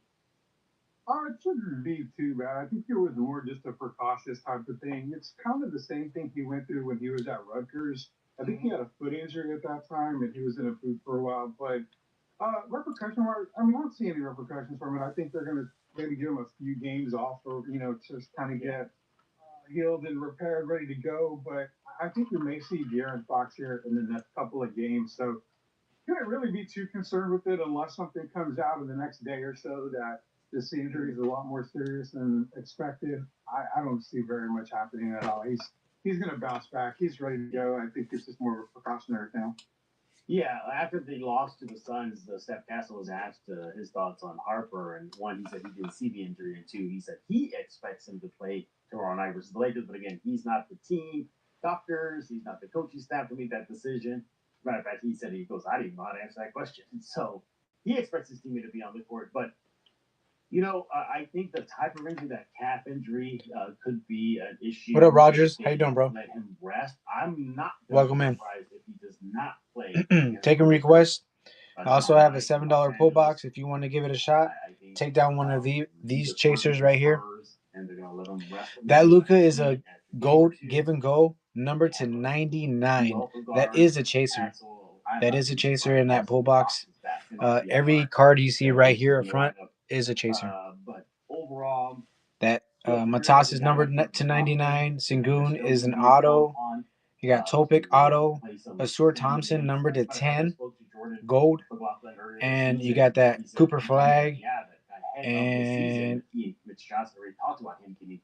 Hero number to 85. More of an emphasis when Harper got hurt in preseason. Of course, are you looking to buy Luka? If you wanted to take down that one, I'm selling for 60. Very heady. 60 without chasing. Guy who knows his role, is going to set up the offense. Very traditional. Number to 99. Spurs. But yeah, you hope this injury is not too much where it'll derail maybe a chunk of his rookie season. I don't think it will. But the boot, man, that had me concerned. Really, talk about a calf injury here, and these calf injuries can be problematic. What do you think? Yeah, they can kind of linger throughout the season, and I think that's, like I said, I would probably surprised if he does sit up against the Lakers. I think it's going to be a couple of games to kind of give him some rest, kind of stay off that foot. I think the boot. Yeah. I mean, personally, I'm going to say the boot's is not very concerning. I think we're just more precautionary to kind of keep the leg stable and steady. But yeah, I'll run it for you if you're interested. You got to be careful with them. So 60, you take it all. Again, probably out a couple of games if he's no problem. And that means it wasn't as serious as we originally expected. But yeah, I wouldn't have too much concern. Man, it was not a fun night in Phoenix. You got losing by 30-something, getting outshot. Booker was cooking. Spurs were not hitting any shots. Wemby was not being Wemby. Harper gets hurt. Yeah, you want to forget this game versus Phoenix and move forward. Hopefully the Spurs will do that with the win in Los Angeles. But as of now, just recording everybody, just a heads up again, the Spurs have not announced any secondary analysis on Harper's injury. So we'll definitely keep you up to date on that. He is Mr. Rudy Campos of the Sports Answer. Rudy, what is the Sports Answer? Why should people go check it out? Yeah, so go to YouTube, Answer. Hey, appreciate the follow, bro. Thank you. You can get myself and Derek Irvin on Sports Answer. On Sundays, it's the best 30-minute sports show in San Antonio, so you don't want to miss it when it comes out on Sundays. We talk football, basketball. Sometimes we go down the vault and we open the vault. We actually go to some old school sports talk. So yeah, it's just a great fun time for 30 minutes. It's on the Answer Now TV on YouTube. There you go. Go check it out. Again, that is the Sports Answer. That's all of San Antonio, cheering for Rudy and the show there. I've got a guest on there. It's a very fun show. Again, Sports Answer on YouTube. Rudy, thank you for taking time out of your busy schedule. Joining us today, at least via audio. We'll get Rudy any way we can. Glad he hopped on this episode to give us his 2 cents on the silver and black. Everybody else, we thank y'all for making Locked On Spurs your first listen each and every day. Free to available for a good podcast. iTunes, Spotify, Ken5 Plus at YouTube. You know what to do. Subscribe right now. Become an everydayer. And if you're an everydayer, keep on being that everydayer that you are. Again, we'll be back tomorrow as the Spurs season continues, likely to look ahead at the game versus the Lakers, all that fun stuff right here on Locked On Spurs. Check out Locked On NBA. It's on YouTube. Just search Locked On NBA. The subscription and subscribe, and you're good to go. Check out everything that's going on in the rest of the NBA world. So for Rudy Campos, I am Jeff Garcia. We're going to put a lock on this episode of Locked On Spurs.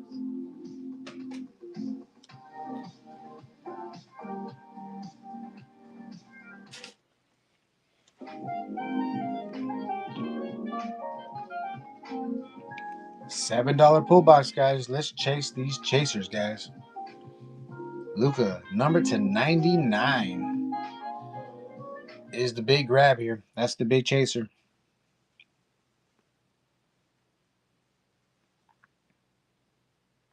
examples, this is the conversation.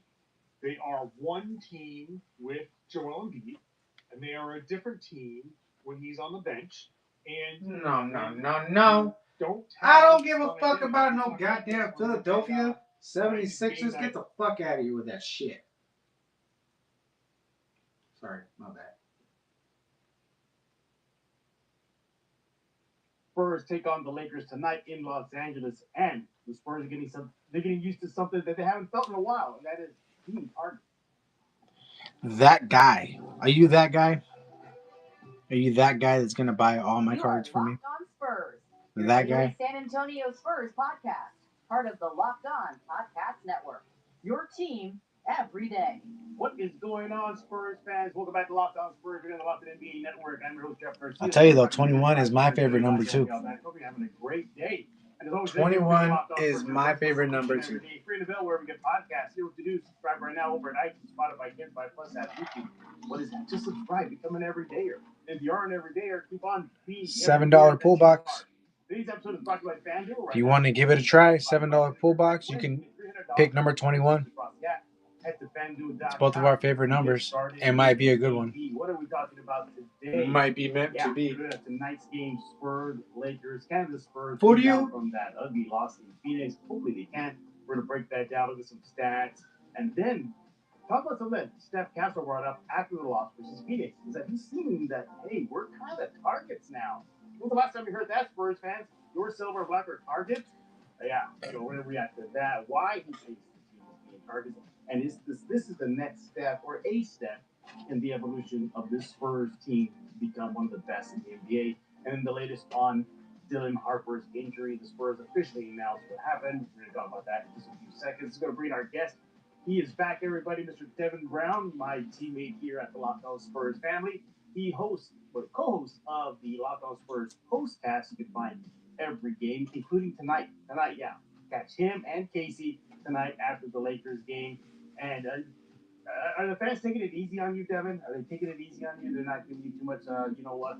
No, I don't read the comments. I'm not sure. I come on, I give you my spiel, and I leave it at that. I got other things going on. Yeah. All right. By the way, you hear that? You got a freaking mic, everybody. Applause to Devin. Applause to Devin. Way to go. Yeah. Took it real good, but we're getting used to everything, Jeff. So I'm good. I'm glad you can hear me.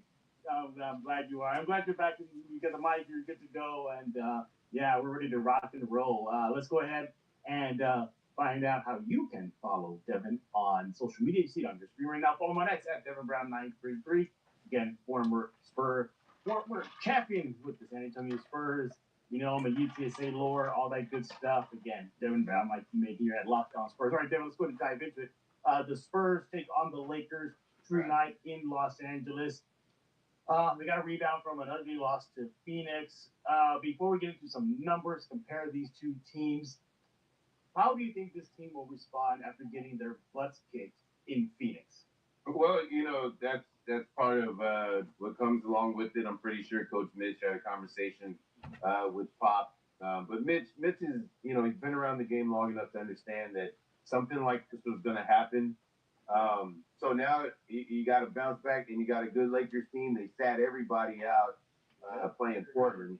So they're going to be ready to go, and it's going to be a good matchup. Yeah, I think so, too. I think this is going to be a really good test for the Spurs in the sense of how they rebound from a loss, their mettle being tested, their psyche being tested. Steph Castle, you know, he had this to say after the game. Let's see if we're going to bring it up here. He said he actually liked the loss versus the Suns, and he mentioned in so many ways the game tonight versus Los Angeles. I'm going to put it on your screen here. He says, quote, I feel like we kind of need this. I feel like we were starting to get a little bit comfortable.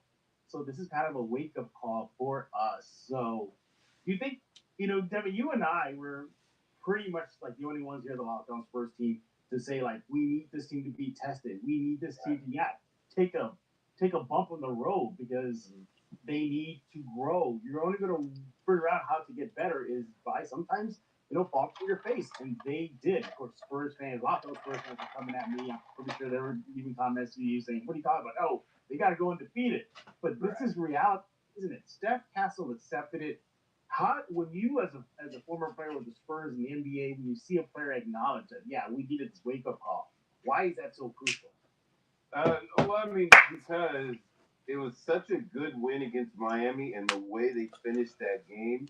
So I think that what Castle was saying is that half the locker room, maybe it was a little unsettling for him on the plane. He didn't like, what was going on. So they just kind of like, strolled into Phoenix.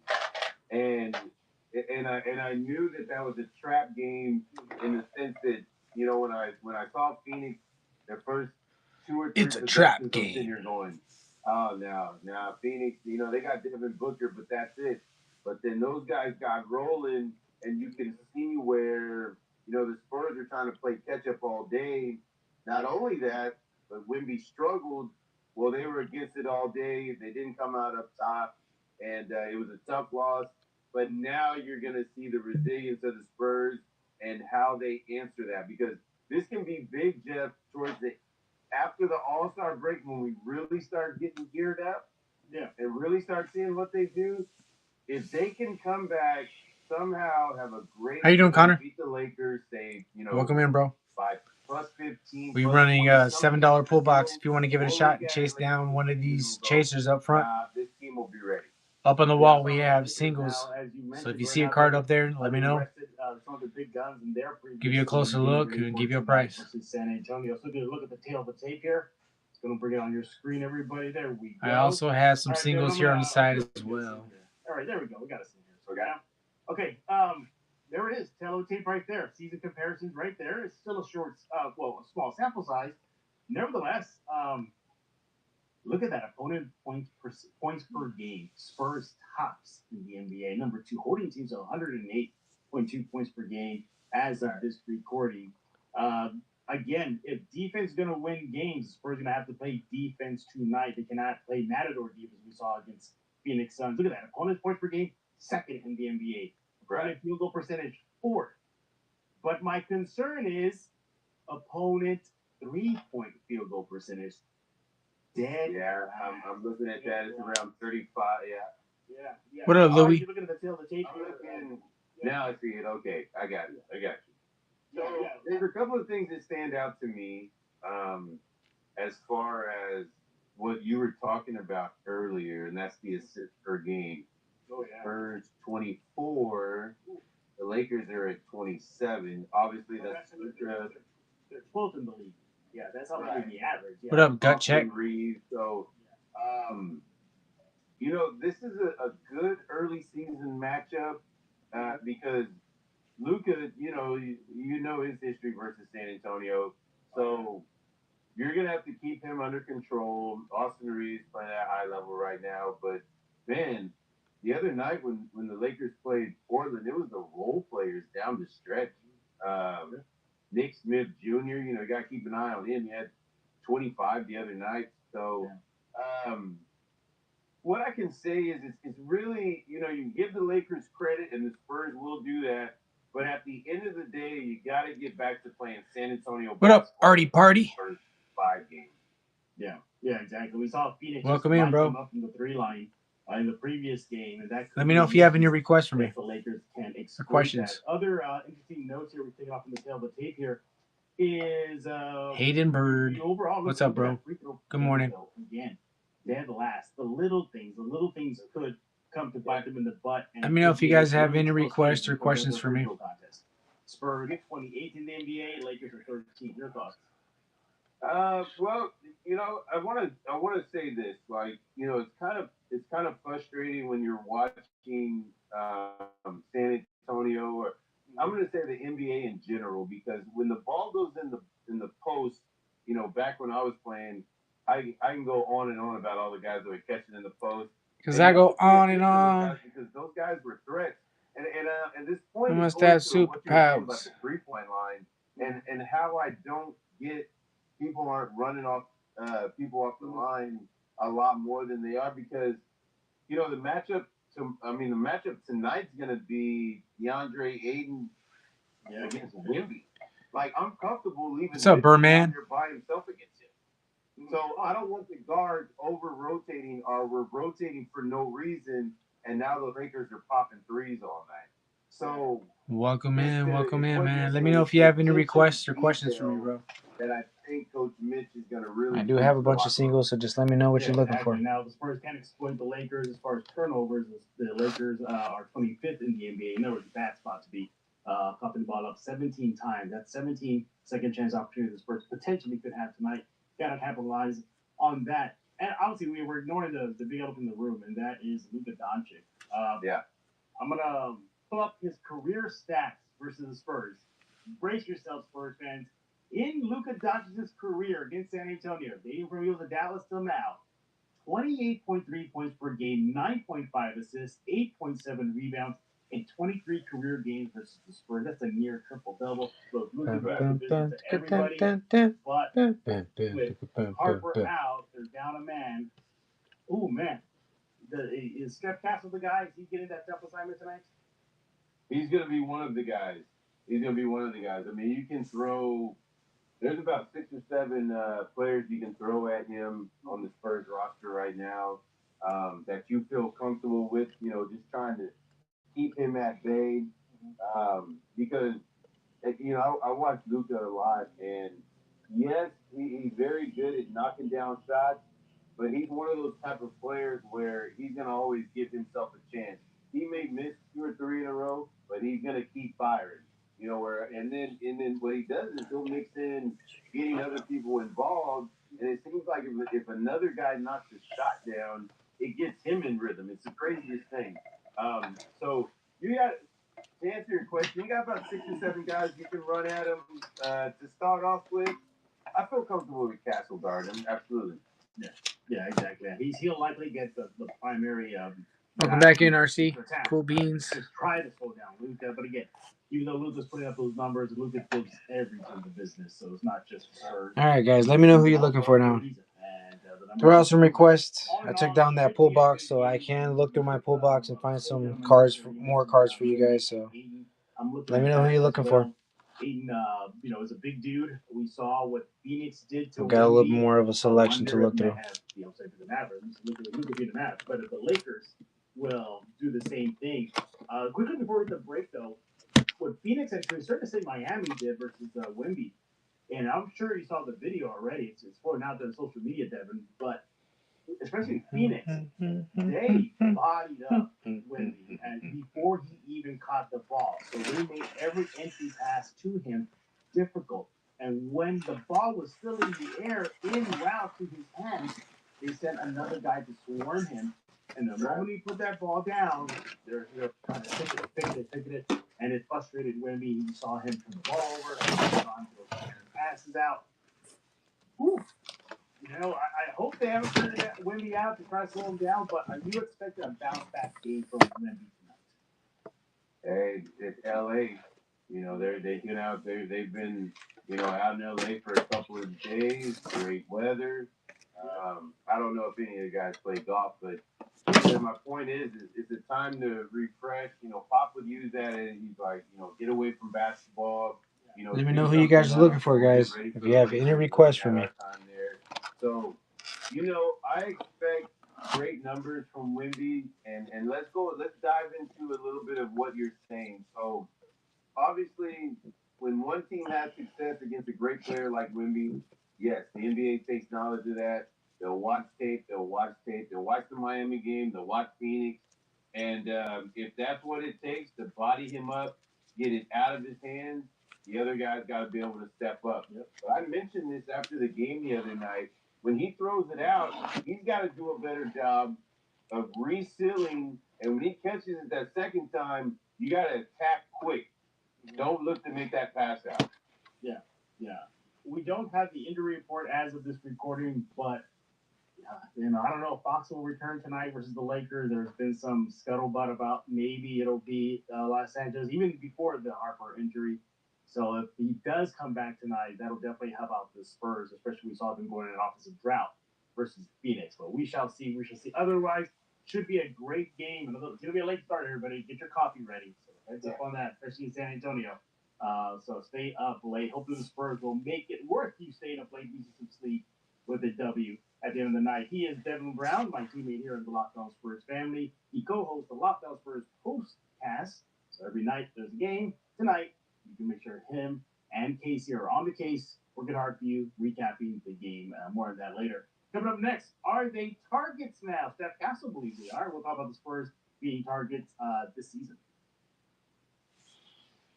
The NBA is back, and there's no better place to get into the action than with FanDuel, the official Then sports with betting partner of the NBA.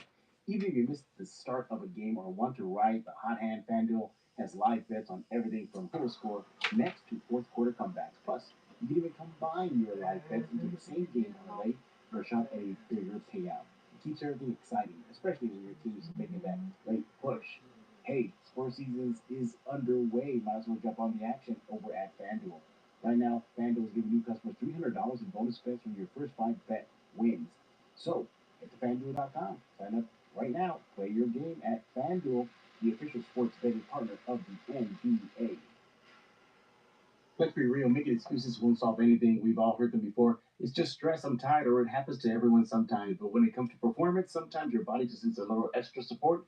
That's where Rougiette comes in. Rougiette.com offers fast-acting doctor-prescribed treatment for ED designed to help you stop making excuses for and start making moves. If prescribed, your treatment ships directly straight to your doctor. You just connect with a board-certified doctor, 100% online, no awkward waiting rooms, no in-person appointments. The process is fast, simple, private. It's all handled by real doctors. It's about confidence, connection, and getting back to the moments that matter. Visit RUGIET.com/LockedOnNBA to get 15% off your first order. Rougier makes it to get started. That's RUGIET.com/LockedOnNBA. Don't forget to use our code LockedOnNBA so they know that we sent you. Rougier, stop making excuses, start making moves.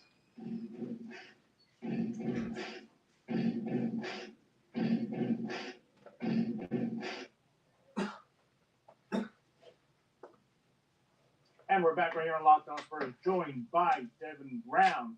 He is my teammate here on Locked On Spurs family, co-host of the Locked On Spurs post-game podcast. You can check it out on YouTube, or just basically right here. You're on Locked On Spurs already. So just go up to that tab. By the way, Devin, people have been asking me, well, how do I find them? I don't see them. They're under the live tab, everybody, because they go live. So when you're in the Locked On Spurs YouTube page, click the live tab, and that's where you see Devin and Casey breaking down every game as soon as the final buzzer sounds off. All right, Devin. Castle brought up something in that loss to Phoenix. He said, hey, we're kind of noticing that we're targets now. We're noticing that teams are bringing their A game. He did admit large part of it because of Wemby, but nevertheless, is this team now seemingly becoming a target now? And I bring this up to you because you were on teams where they had a big old target on y'all's back. We had Timmy and Manu and the rest of the crew winning titles.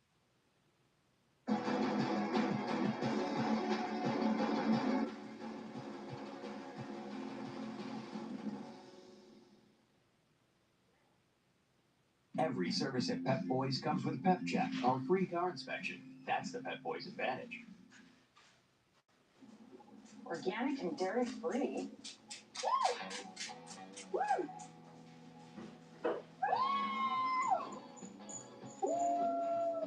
Here we go. Third time today.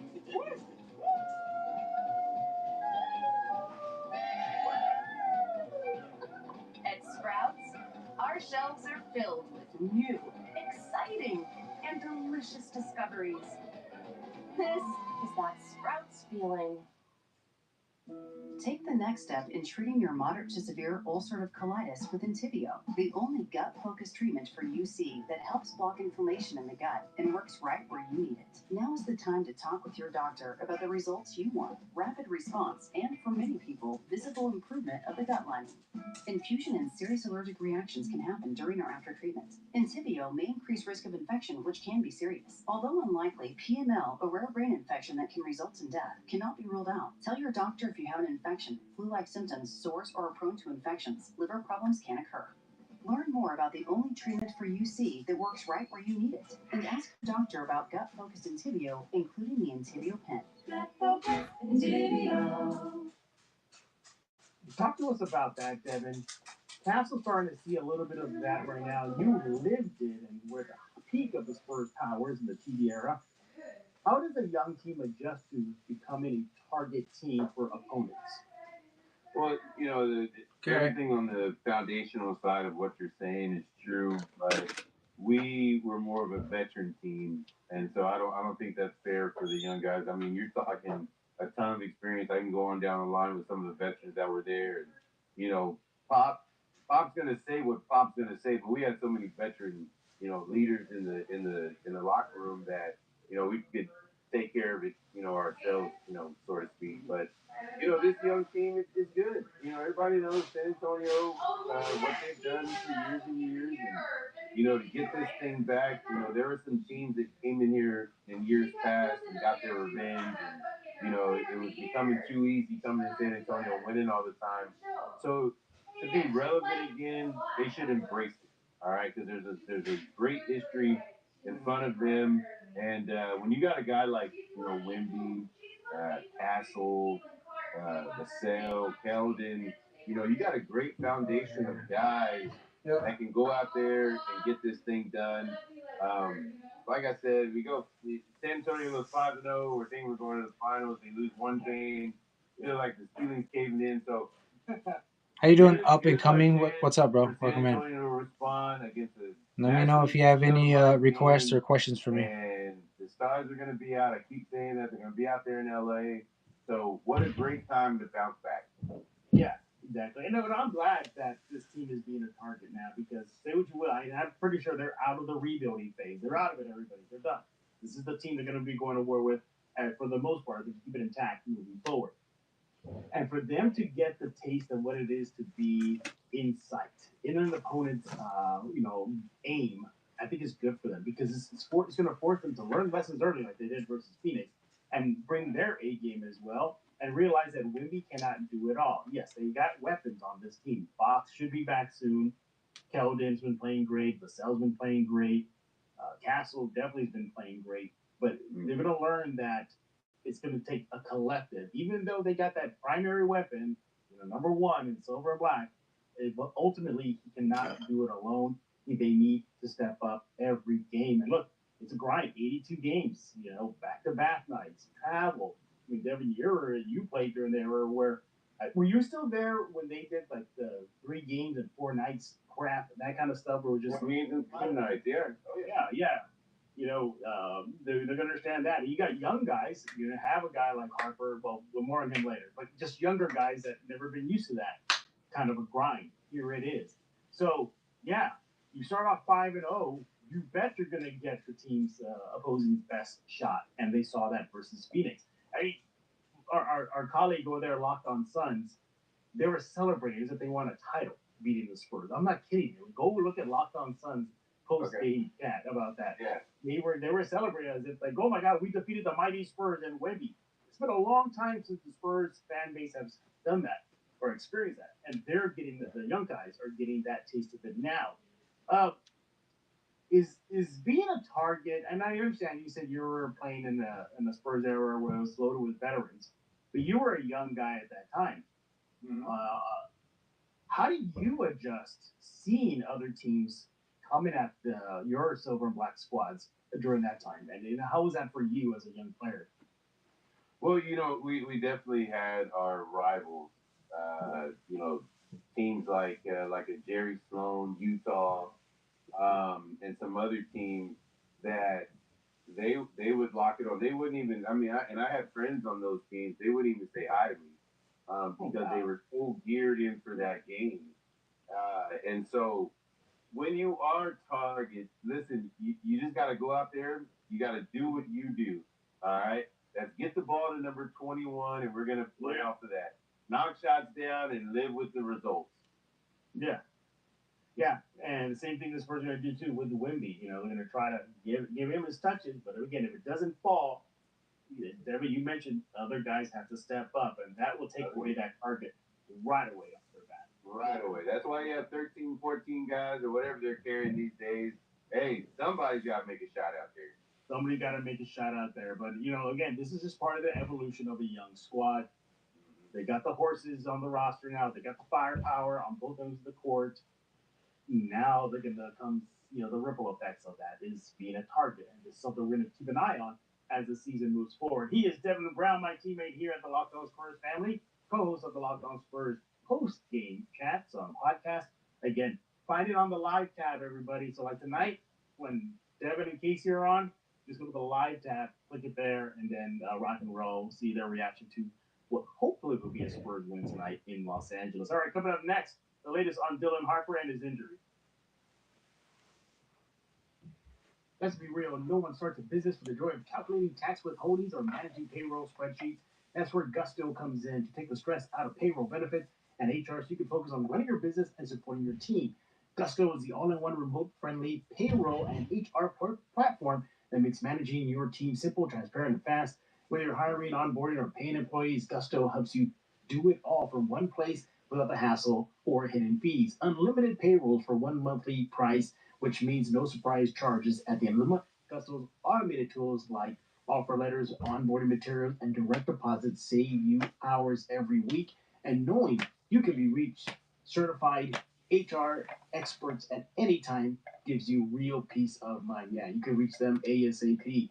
Try Gusto today at gusto.com/LockedOnNBA and get 3 months free when you run your first payroll. That's right, 3 months of free payroll at gusto.com/LockedOnNBA. One more time, that's gusto.com/LockedOnNBA.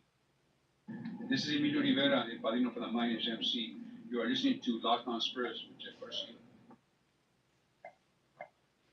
We're back right here on Locked On Spurs, joined by Devin Brown. Share follow on X at Devin Brown 933. He is my teammate here at the Locked On Spurs family, co-host of the Locked On Spurs post-game podcast. Again, find it under the live tab tonight as Devin and Casey Vieira will be breaking down tonight's win or loss. Hopefully a win. Hey, Devin, by the way, before we talk about the latest with Harper's injury, I want to bring this to your attention, man. Tell me what this means to you when you see this. Look at that. Who's that skying up for that? Who's that, buddy? Hey, all that means is it was 2 extra points in transition. Pop wanted us to get out and run New Jersey that day, and that's all I was doing. You still got those hops, man? No. If I tried that, I'd ruin my golf swing. So no, I don't even try that. Man, look at you, man. I mean, hey, but you're still yoked like that, right? You're still swole. You got. I'm still swole. Yeah. You go. So that doesn't go away. All right. Let's go talk about the latest with Dylan Harper and his injury. Now, y'all know by now, he suffered a calf injury versus Phoenix in the first half. He did not play the rest of the game, but he was in a boot for the rest of the game. And the Spurs didn't give a timeline when he'll come back, but there are rumblings out there that could be several weeks. So that's kind of the quick and dirty of it. For a young guy, Dylan Harper, to see his season get stalled, we don't know if it's done, but it gets stalled.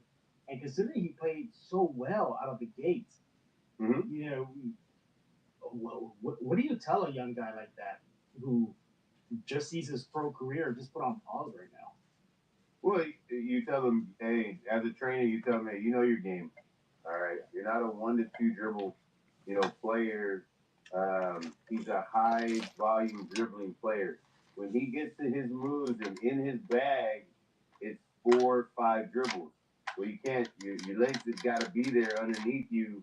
How did Jeremy McCain do the other day? So you sit him down and you say, hey, listen, we got to make sure that your foundation's good. Did he play? In order for you to be effective as a basketball player. Right now, he's way too young for him to be trying to change his game. Where he really first is attacking that rim, getting deep in the paint, and getting others involved and finishing himself. So if you're the Spurs, you look at it, well, okay, Fox should be back soon. McLaughlin's not playing bad. He's a very solid player. So even if both of these guys are out for now, you got a good fill-in guy there. But once the Arian gets back, the Spurs offense is going to speed up. So now you really need Harper to get healthy. So, you just tell them, hey, listen, man, this is just going to be one of the deals. Let's get you healthy, and we'll get you back on the court as soon as we can. Yeah, exactly. And look, this is where a lot of riches at the guard spot comes in handy for the Spurs. Sure, you don't like seeing Harper leave the game injured and, of course, now on the shelf for a while. But look, as Devin, you mentioned, they'll get Fox either tonight. Again, we're recording this before the game, so could be tonight, if not soon thereafter. But if you're the Spurs, you're like, oh no, not De'Aaron Fox, Steph Castle, and a solid player like Jordan McLaughlin backing them up. Not that. And let's not forget, they, maybe not primarily, but Devin Vassell, he can get the ball up the court if needed. He can do that. If Sohan doesn't want to have PTSD, they can be like, hey, Sohan, you like real quick. But outside of that, we got David Jones Garcia. I mean, the list goes on and on. So they'll be perfectly fine at that guard spot moving forward about Harper. But you want him back ASAP because he's just been playing so well. What has stood out for you for young Harper pre-injury? What did you like about his game? Again, we don't know if he's going to be out for the season. We're just saying, all right, for now, what did you like? He's fearless. Yeah. I mean, fearless. I mean, he absolutely, it took him maybe, the very first game he missed his first 2 or 3 shots. And then after that, when one went, now he turned it on and he said, you know what, I've been playing basketball my whole life. And this is what it's about. And you saw that. And it went game after game after game where he was up there to 21 against one of the teams. But for 2 or 3 games, he was right around that 12 to 15 range. Right. And, that's primarily probably where you want him. And then once he develops that outside shot, now you're going to be looking at, between, maybe 20 and 25. So just an outstanding young player who's just fearless. And he's not going to back out for anybody because his DNA. That's one thing about the game of basketball and sports in general. That DNA is not going to lie to you. Absolutely. 14 points per game through 6 games played before the injury. 4 rebounds, nearly 4 assists, 3.8 assists, shooting 36% from the 3 line and 50% from the field. Again, just an effective rookie. Hopefully he is not out too long because the Spurs can definitely use him as a weapon moving forward. And look, the Spurs are going to spur. Devin, you lived it. Devin, I'm pretty sure you had a dry skin one day and they go, oh, no, you're out for 3 weeks. Something ridiculous, but that's how much they care about players. Right. They want to make sure they're 100% healthy. Your experience at Devin, what was like, with the Spurs knowing that, hey, for example, if Devin's hurt and the doctors say give him a week, we're going to give him maybe a week and a half. How was that for you? It's part of it. With my injury, it was the L4, L5 disc, and I've been playing well, like really well. I mean, you're talking 25 minutes a game.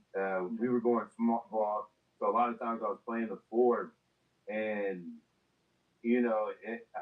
when my back went out on me, because I wasn't listening to the trainers. I was like, no, I'm playing. I'm good. Yeah. There was one man that came in that locker room to talk to me. I'll never forget that. And, I was out. I was out for 2 or 3. I didn't win that battle. When he walked in the locker room, I didn't win that battle. Yeah, exactly. But that's the point. The Spurs definitely want to make sure that their players are 100%, 110% healthy, as Devin just explained to you right there. And, they have to override Devin. I mean, think about it, too. Devin, didn't they override even Tim Duncan? When he got hurt in the playoffs. Yeah, I mean, I bet that's he had his uniform on. Yeah, he had his uniform on. And that same gentleman walked in there and was like, I don't know what you Hey, he said, is it picture day? Because you're not going out there. All right, well, speedy recovery, Dylan Harper. Can't wait to get you back. Again, before we leave, though, just one more time. Just look at that, man. Just look at that. Look at that, man. Get that. The thing that I'm impressed with is those Nike shocks. They need to bring those back. You know what? Yeah. Look at you, Devin, man. Look at that. You trying to do the MJ pose there? Kind of looks like. I was trying. That's why I got 23 on there. That was my guy. Game. You could that. Yeah. Okay. Well. I should have known that. Yeah. 23. Yeah. MJ. Man, Devin. Who's that behind you? I can't. Is that who's number 2? I was looking at.